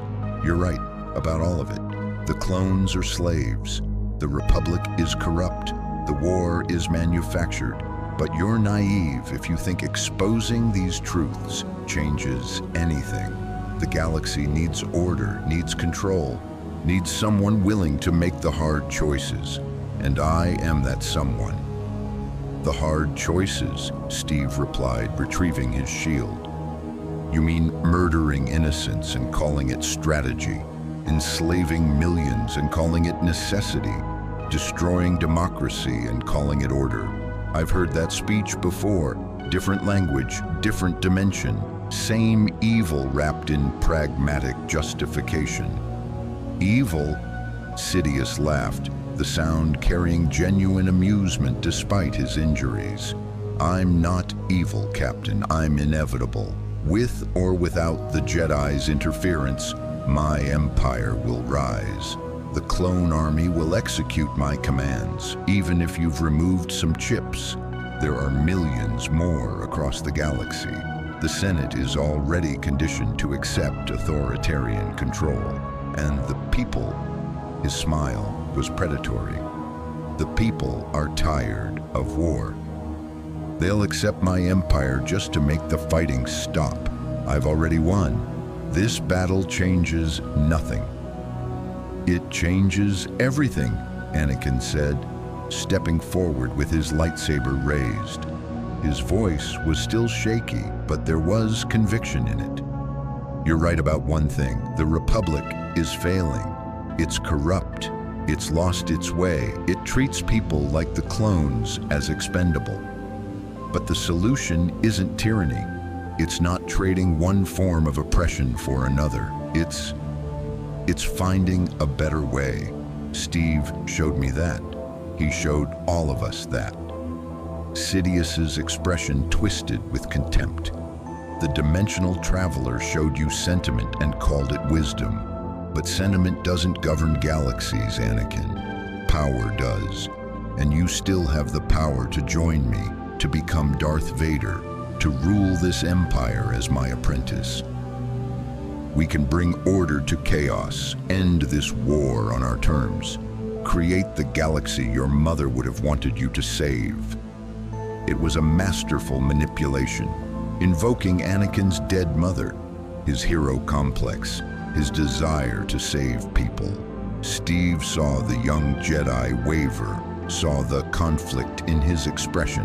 For a terrible moment, Steve thought Sidious might actually succeed in turning Anakin despite everything. Then Anakin looked at Rex, at the clone captain who'd fought biological programming because Steve had taught him he was more than his design, at the man who represented millions of brothers who'd been created as slaves and deserved better. "My mother was a slave," Anakin said quietly. "She died in chains, unable to save herself, unable to choose her own fate. The clones are slaves too, bred for war, programmed for loyalty, denied every choice about their own lives. If I join you, if I help you build an empire on their backs, I dishonor everything she suffered, everything she taught me about compassion and freedom." His lightsaber steadied, and Steve heard absolute conviction enter his voice. "I won't be Vader. I won't be your apprentice. I'm a Jedi Knight, and I'm going to help destroy everything you've built." Sidious's face contorted with rage. "Then you die with the rest of them." The Sith Lord attacked with fury born of desperation. His lightsaber moved in patterns too fast for normal eyes to track. His force powers hurled debris like artillery, and his lightning came in continuous streams that should have killed everyone in the room. But the Jedi Masters had recovered, and now they fought not as individuals, but as a coordinated unit. Yoda directed their defense, his mastery of the Force creating shields that blocked the worst attacks. Mace Windu pressed the offensive, his Vapad form using Sidious's own dark side power against him. Obi-Wan provided tactical flexibility, his defensive mastery protecting allies while creating openings. And Anakin, despite his emotional turmoil, fought with raw power that forced Sidious to divide his attention. Steve coordinated with Rex and the 501st, targeting Sidious's remaining operatives. The clone troopers fought with renewed determination. They'd just learned they'd been programmed as sleeper assassins, that the Republic had implanted chips to ensure obedience. That rage, combined with loyalty to their Jedi commanders and respect for Steve, made them absolutely lethal. "Echo 5's flank left," Rex commanded.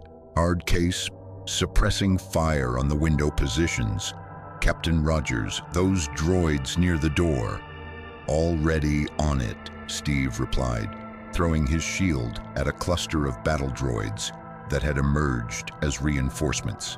The disc destroyed 3, ricocheted to a 4th, and returned to Steve's hand just as a super battle droid tried to target him. Steve ducked under its fire, came up inside its reach, and smashed his shield through its central processor. The battle was brutal, close quarters, the kind of fighting where victory went to whoever made fewer mistakes. Steve's super soldier abilities let him match pace with Force-enhanced Jedi, but he was still operating on injuries that should have sidelined him. His ribs screamed with every movement, his vision occasionally swam from concussion symptoms, and blood was seeping through his uniform from reopened wounds. But he kept fighting, because that's what he did, because people needed him, because the clones deserved better.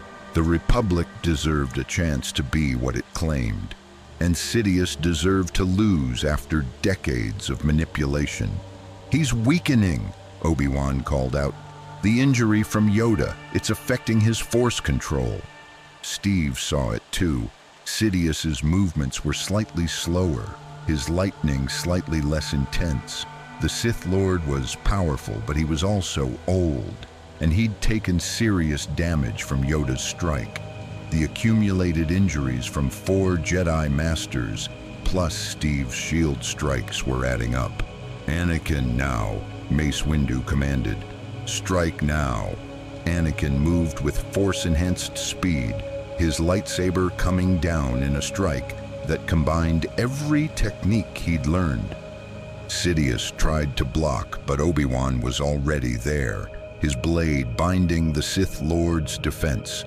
Yoda attacked from below, forcing Sidious to divide his attention, and Mace Windu's Va-Pod came from the side. The blow struck home. Mace Windu's purple lightsaber cut through Sidious's right arm, severing it at the elbow. The Sith Lord screamed, his concentration breaking, his force powers flickering. His lightsaber fell from nerveless fingers, and suddenly the most dangerous being in the galaxy was disarmed and wounded. "It's over, Sidious," Yoda said, his lightsaber still raised, but his expression almost sad. "Defeated you are.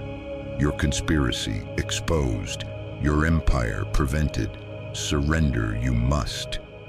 Sidious slumped to his knees, cradling his severed arm, his face twisted with pain and rage, and something that might have been disbelief.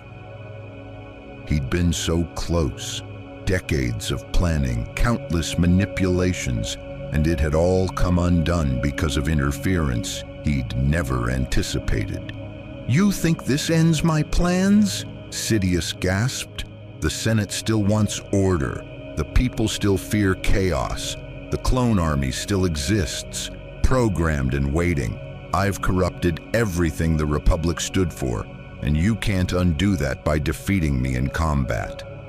"No," Steve said, approaching carefully, "but we can start rebuilding what you broke, beginning with freeing the clones from your programming, exposing the separatist leadership as your puppets, showing the Senate what you really are, not a savior, but a monster who played both sides of a war for personal power." Sidious laughed, the sound carrying genuine amusement despite his pain. "And who will believe you? A Jedi Order that served as generals in my war. A dimensional traveler with no legal status. You have no proof beyond my confession, and confessions can be denied, explained away, blamed on torture or force manipulation. I've spent decades building political capital, even arrested, even exposed.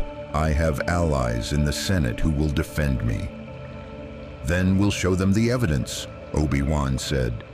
"The behavioral chips in the clones, the communications between you and Count Dooku, the financial records showing separatist funding traced to Republic accounts. We've been investigating, Sidious. We have more than your confession." The Sith Lord's expression flickered, genuine concern breaking through the rage. "Impossible. I covered every trail, every connection." "You covered trails that existed in this dimension," Steve interrupted. "But you didn't account for someone who'd seen this pattern before, in another reality. Someone who knew what to look for because he'd fought similar conspiracies. I told the Jedi Council what to search for, and they found it. Your perfect plan had one flaw. It assumed everyone was playing by rules you understood. But I'm not from here, and I don't play by anyone's rules but my own." For the first time, Darth Sidious, Dark Lord of the Sith, manipulator of galaxies, architect of empires, looked defeated, not just physically but spiritually. Everything he'd built, everything he'd planned, had been undermined by a variable he'd never anticipated. A soldier from another dimension who refused to accept that evil was necessary. "Take him into custody," Mace Windu ordered. "Force suppression restraints, maximum security facility. And we need to contact every Jedi across the galaxy. Warn them about Order 66. Verify the clone commanders have had their chips removed. Begin emergency protocols." Clone troopers moved to secure Sidious. their expressions showing grim satisfaction. They were arresting the man who'd created them as slaves, who'd programmed them as assassins, who'd manipulated their entire existence for his own purposes. There was justice in that. Steve felt his body finally giving out. The adrenaline was fading, and the accumulated injuries, exhaustion, and blood loss were catching up. His vision swam, his legs buckled, and he found himself sitting heavily against an overturned desk. Rex was there immediately, Kix right behind him. "Sir, you're bleeding through your bandages. You shouldn't have been fighting. You were barely combat ready." "Had to be done." Steve managed, his voice weak. Couldn't let him win. Couldn't let the clones become murderers despite their will. "You saved us," Rex said quietly. "Again. You came to this galaxy by accident, and you've saved the entire clone army from becoming assassins. You've exposed a Sith conspiracy that would have destroyed the Republic. You've shown us we're more than weapons. I don't know how to even begin repaying that debt." "You already did," Steve replied, managing a weak smile. "You fought that programming. You chose to be a person instead of a tool. That's payment enough." Anakin approached, his face showing exhaustion and emotional devastation, but also a kind of grim determination. "Steve, you were right. About Palpatine, about the war, about everything. I should have listened sooner. I let my attachment to him blind me to what he really was." "You listened when it mattered," Steve said. "That's what counts. And Anakin, you chose right. When he offered you power, offered you the chance to rule the galaxy, you chose compassion instead. Your mother would be proud." The young Jedi's eyes glistened, but he nodded. "I need to contact Padme. She needs to know what happened. The Senate needs to know. This is going to throw the government into chaos." "Chaos is better than tyranny," Steve replied. "At least in chaos, people have choices." Master Yoda approached, leaning on his Geimer stick, his ancient eyes studying Steve with an expression that might have been approval. "Saved this galaxy you have, Captain Rogers. Saved the Jedi Order. Saved the clones. Saved democracy itself, perhaps. Grateful. We are. Enormously grateful." "I just did what needed doing," Steve said. "Anyone would have—" "No," Yoda interrupted firmly. "Not anyone. Most blinded by familiarity they were. Unable to see what was before their eyes because accepting it required questioning everything. But you, from outside, clear vision you had, and courage to act on that vision, despite opposition. That combination, very rare it is, very valuable." Obi-Wan joined them, his expression troubled. "The question now is what comes next. We've exposed Sidious, but he's right about one thing. The Republic is fractured. Half the Senate was complicit in his emergency powers. The Separatists are leaderless, but still armed. The clone army needs to be restructured, for lack of a better word. And we need to figure out how to actually end this war, now that we know it was manufactured." "Start by freeing the clones," Steve said immediately. "Make them citizens, not property. Let them choose whether to continue as soldiers or pursue other lives. Show the galaxy that the Republic actually stands for the freedom it claims." "That would require Senate approval," Mace Windu pointed out. "And the Senate is going to be more interested in prosecuting Sidious and managing the political fallout than in clone rights. Then the Jedi Council needs to make it a priority," Steve countered, forcing himself to sit up straighter despite the pain. "You commanded these men. You sent them to die. You have a responsibility to ensure they're treated as people, not equipment." Make the Senate understand that clone emancipation isn't optional. It's the price of Jedi continued military service. The Jedi Masters exchanged glances, having one of their silent Force communication moments. Finally, Yoda spoke. Agree with this? I do. Leverage our authority, we will, to ensure clone personhood. Too long, ignored their rights we have. Corrected, this must be. Steve felt relief wash through him. It wasn't complete victory. The clones still needed legal status, citizenship rights, pension plans, medical care beyond military necessity. But it was a start, and sometimes a start was all you could achieve. Senate guards were securing the office, removing bodies, documenting evidence. Sidious, now just Palpatine again, stripped of power and confined in Force suppression restraints, was being led away under heavy guard. The former Chancellor's expression was blank, but Steve saw calculation in his eyes. The Sith Lord wasn't defeated mentally, just physically contained. He'd be dangerous until the day he died. Sir, Rex said quietly, the 501st is requesting permission to establish perimeter security. We want to be the ones protecting this site until the Council finishes their investigation. Granted, Mace Windu said. The Council trusts the 501st implicitly, especially after today. As clone troopers moved to secure the area, Steve felt exhaustion truly hit.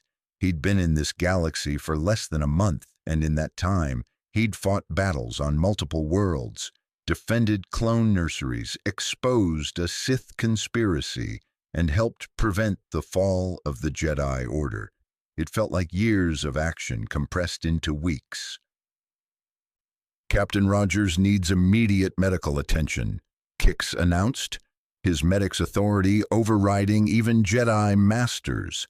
He's lost significant blood, his concussion is worsening, and he's operating on determination alone at this point. If we don't get him to a medical facility within the hour, even super soldier serum won't save him. Then get him there, Anakin ordered. Priority transport, and Kix, stay with him. The 501st looks after its own. As clone troopers carefully lifted Steve onto a hover stretcher, he saw the galaxy's future beginning to take shape. Jedi Masters coordinating with Senate guards. Clone troopers being treated as respected professionals rather than disposable assets. Anakin Skywalker, despite his emotional trauma, standing tall and accepting responsibility for what came next. It wasn't perfect.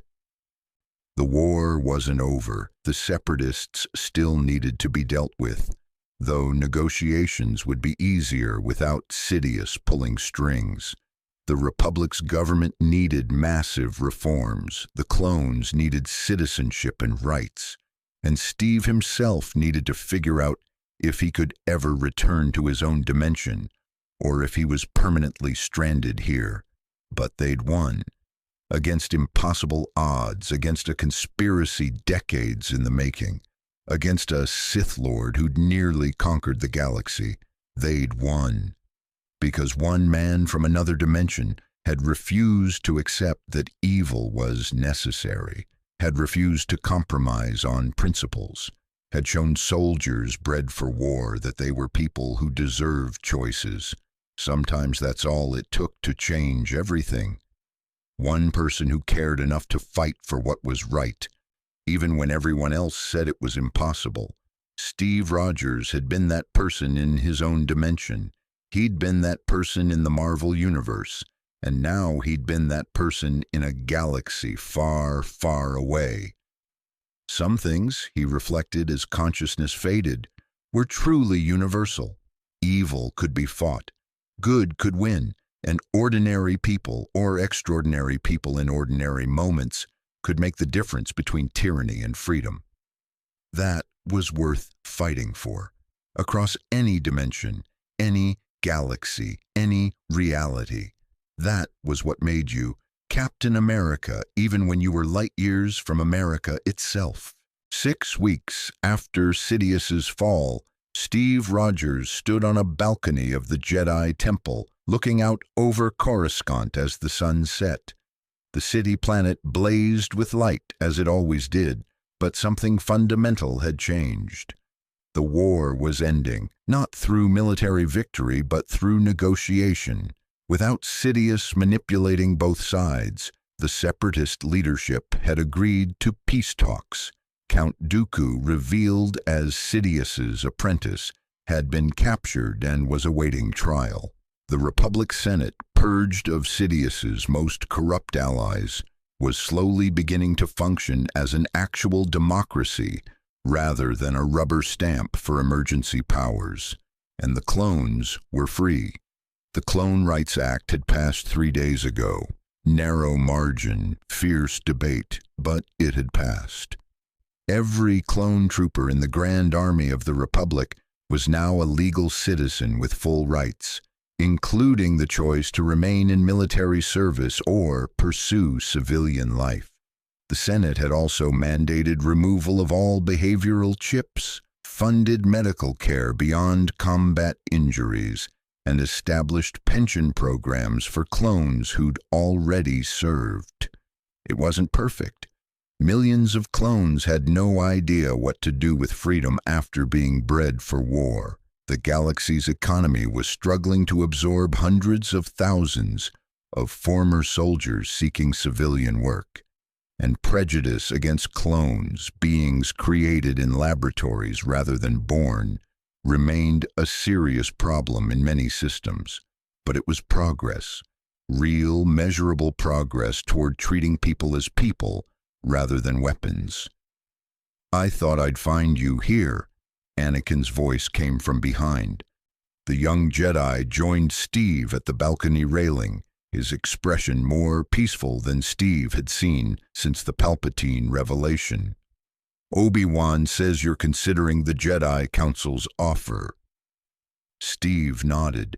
The Council had formally requested he join the Republic military as a permanent strategic advisor, not just to the 501st, but to the entire Grand Army.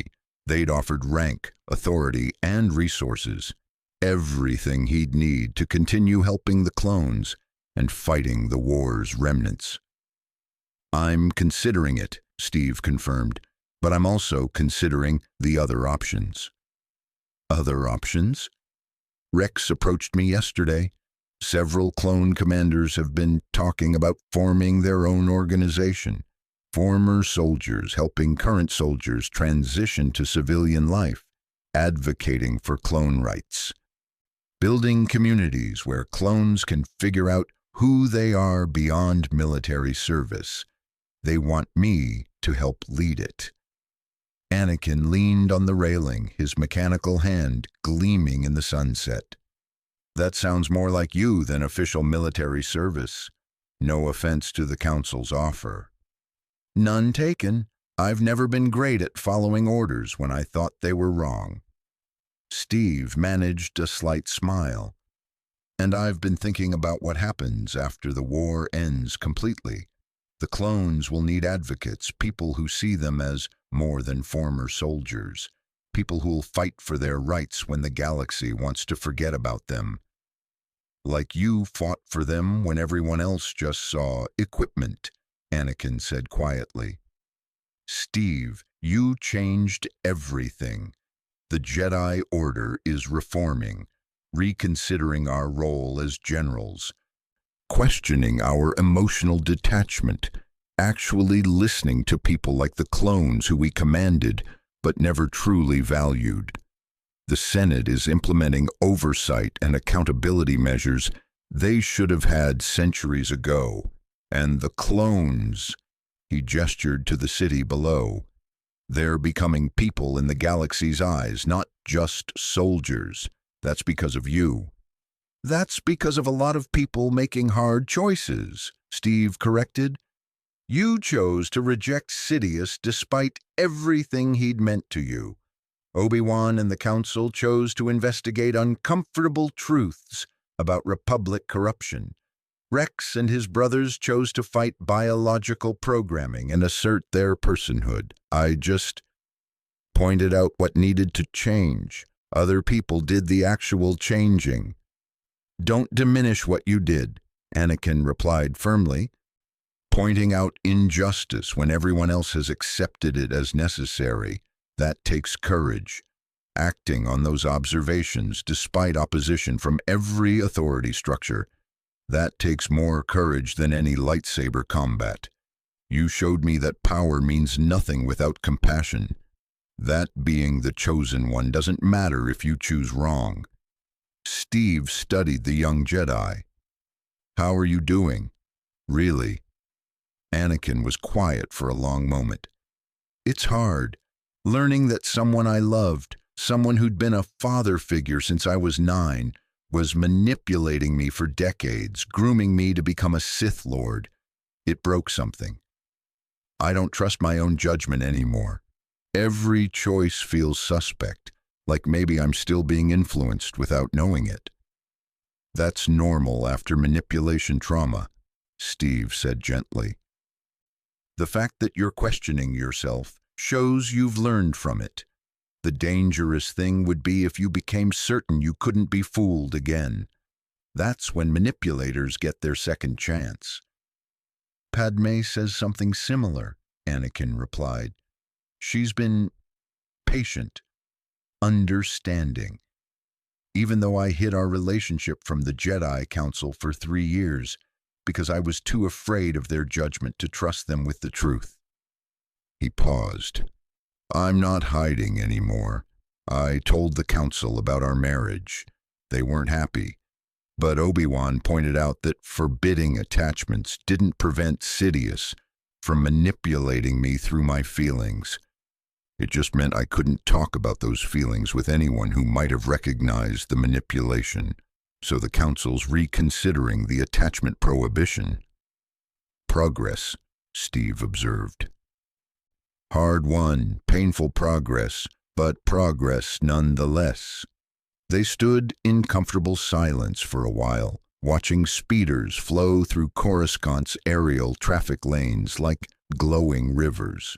The city seemed peaceful, though Steve knew that was partially illusion. The war's remnants still created violence in the Outer Rim. Criminal organizations were exploiting the chaos, and millions of beings across the galaxy were still suffering from years of conflict. But the suffering had purpose now, paths toward resolution rather than endless escalation, a government actually trying to serve its citizens rather than manipulate them, and an army of soldiers who could choose to remain soldiers or become something else entirely. Have you figured out how to get home? Anakin asked. The Jedi archives have some information about dimensional rifts. Though it's mostly theoretical, Master Yoda thinks it might be possible to recreate the conditions that brought you here, send you back to your own reality. Steve had been thinking about that question for weeks. Return to his own dimension?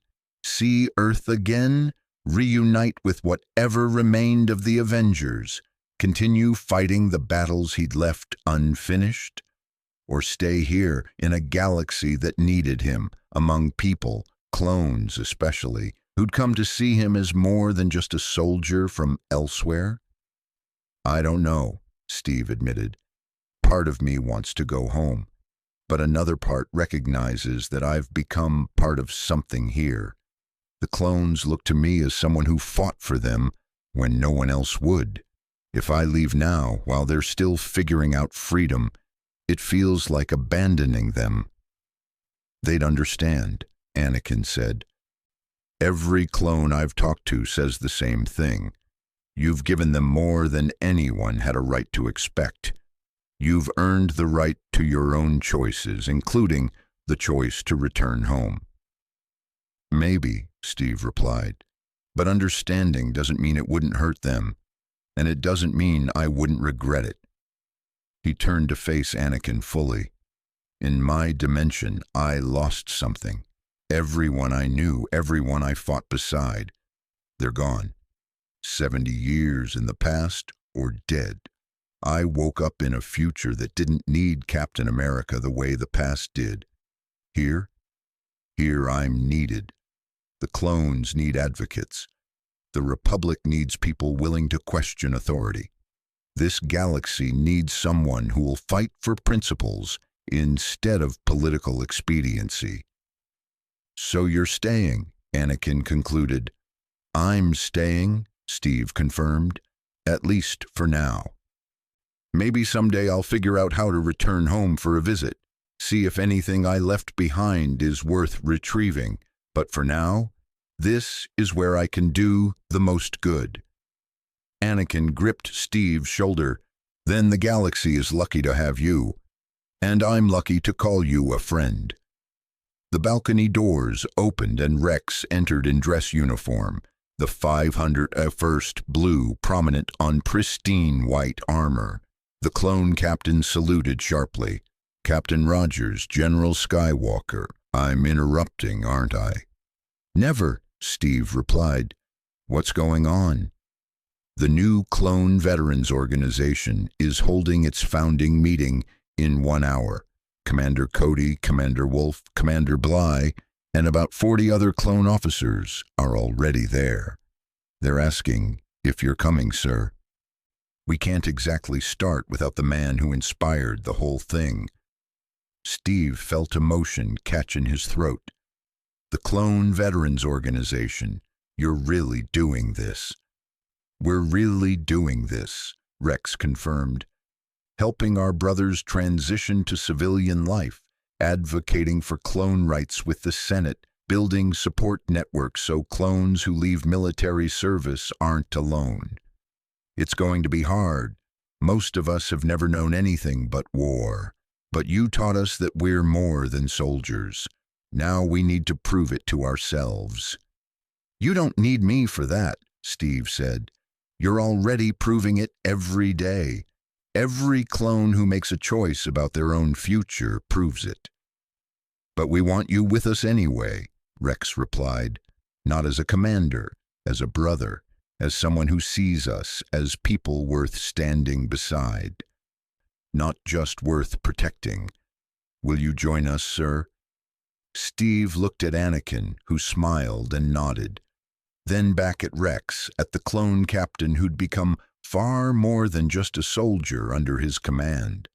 At the man who represented millions of brothers learning what freedom actually meant. I'd be honored, Steve said. The Clone Veterans Organization headquarters was a converted barracks facility in Coruscant's military district. Nothing fancy, just practical space where clone officers could meet, plan, and coordinate their efforts. When Steve arrived with Rex and Anakin, he found dozens of clone commanders already present, their armor displaying unit colors and individual customizations that declared their personhood. Commander Cody approached first. Captain Rogers, the 212th heard what you did for the 501st on Ryloth, what you said to Chancellor Palpatine, former Chancellor Palpatine, about clone rights, how you exposed the behavioral chips. Every clone in the GAR owes you a debt we can never fully repay.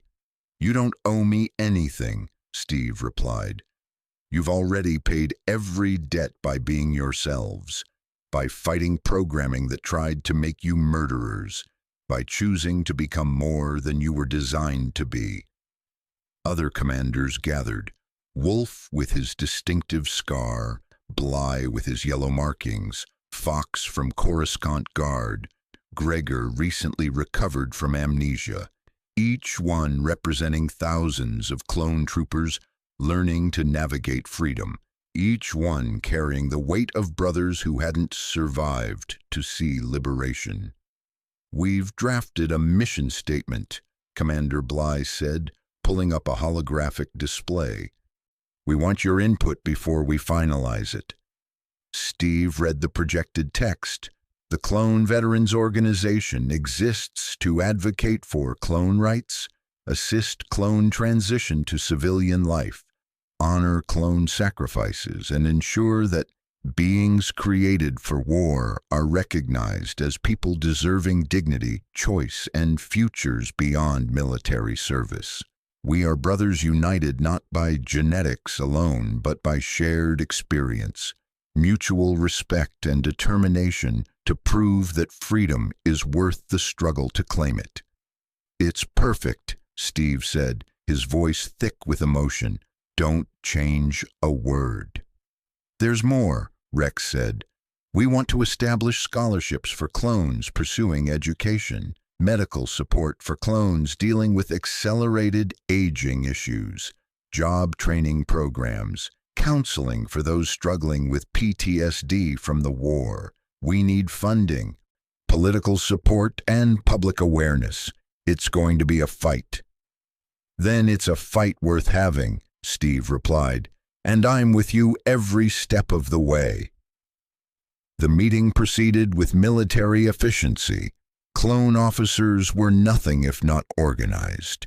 They discussed funding sources, Senate allies, outreach programs, partnerships with civilian organizations. Steve contributed strategic advice, drawing on his experience with veterans programs in his own dimension. But mostly he listened and watched as men who'd been created as weapons planned how to become advocates, teachers, healers, builders. It was beautiful. It was hope made manifest. As the meeting concluded, Fives approached Steve with Echo beside him. The two clones who'd pulled Steve from the blast zone on Ryloth looked different somehow, less like soldiers and more like people who'd seen beyond war and were trying to figure out what came next. "Sir," Fives said, then corrected himself. "Steve, that's going to take getting used to. Anyway, Echo and I have been talking. We're staying in military service for now. The 500s are first needs experienced troopers while this transition happens. But after the war, we're thinking about starting a school." "A school?" Steve asked. "For clone kids," Echo explained. "The ones still in growth acceleration on Camino and other facilities. They're being raised to be soldiers, but now they have choices. They need education in things beyond combat tactics, literature, art, civilian job skills, how to be people instead of just warriors. We figure who better to teach them than older clones who've learned these lessons ourselves." Steve felt his eyes stinging. "That's one of the best ideas I've ever heard. How can I help?" "Just keep doing what you're doing," Fives replied. "Keep reminding the galaxy that we're people.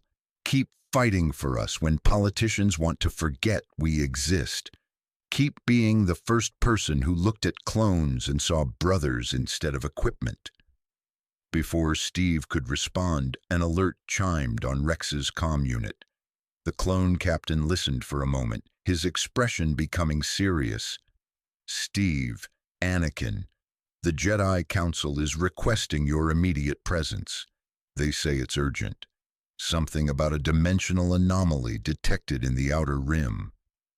Steve and Anakin exchanged glances. Dimensional anomaly. Could it be another rift like the one that brought Steve here? Another traveler from elsewhere? Or something more dangerous? "We should go," Anakin said. "Rex, you're in command here. Keep the planning session going. We'll brief you later." The journey back to the Jedi Temple took 15 minutes by speeder. When they reached the council chamber, Steve found all the masters assembled, their expressions grave. A holographic display showed astronomical data, spatial distortions, energy readings that spiked beyond normal parameters, and a location marker in the outer rim's uncharted regions. "Captain Rogers, General Skywalker," Master Windu began without preamble. "We have detected a phenomenon similar to what brought Captain Rogers to our galaxy, a dimensional rift, though more stable than his arrival suggested. It's been growing for the past 3 days. Growing? Steve asked. That's not normal. Nothing about dimensional rifts is normal, Obi-Wan replied. We have almost no data on them, but this one appears to be deliberately maintained, held open by some kind of technology or power source we don't recognize. The energy readings are wrong. They don't match anything in our galaxy. Yoda leaned forward on his hover chair. Concerned we are that this rift may bring something dangerous, or someone. Your arrival, Captain Rogers, while ultimately beneficial, was random chance. This seems purposeful, intentional. Steve felt ice forming in his gut. You think someone's trying to come through, someone who knows about dimensional travel and has the power to force a rift open. That is our fear, Master Windu confirmed. We need to investigate. We need to understand what's coming before it arrives. And we need someone who understands dimensional travel, even if only through experience. Captain Rogers, we're asking you to join an expedition to this rift, observe it, provide insight, and help us determine if what's coming through represents a threat. When do we leave? Steve asked. Tomorrow, at dawn, Anakin replied. I'm leading the mission. The 501st is providing military support. And Steve? His expression was troubled. Master Yoda's had visions. He won't tell us details, but he says this rift is connected to your arrival somehow, that your presence in our galaxy created ripples, and something's following those ripples here. Steve thought about what that might mean. His arrival had been an accident, the Tesseract malfunctioning during a Hydra facility assault. But what if someone had detected that malfunction? What if hostile forces from his dimension or another had tracked the energy signature? What if he'd inadvertently opened a door that should have stayed closed?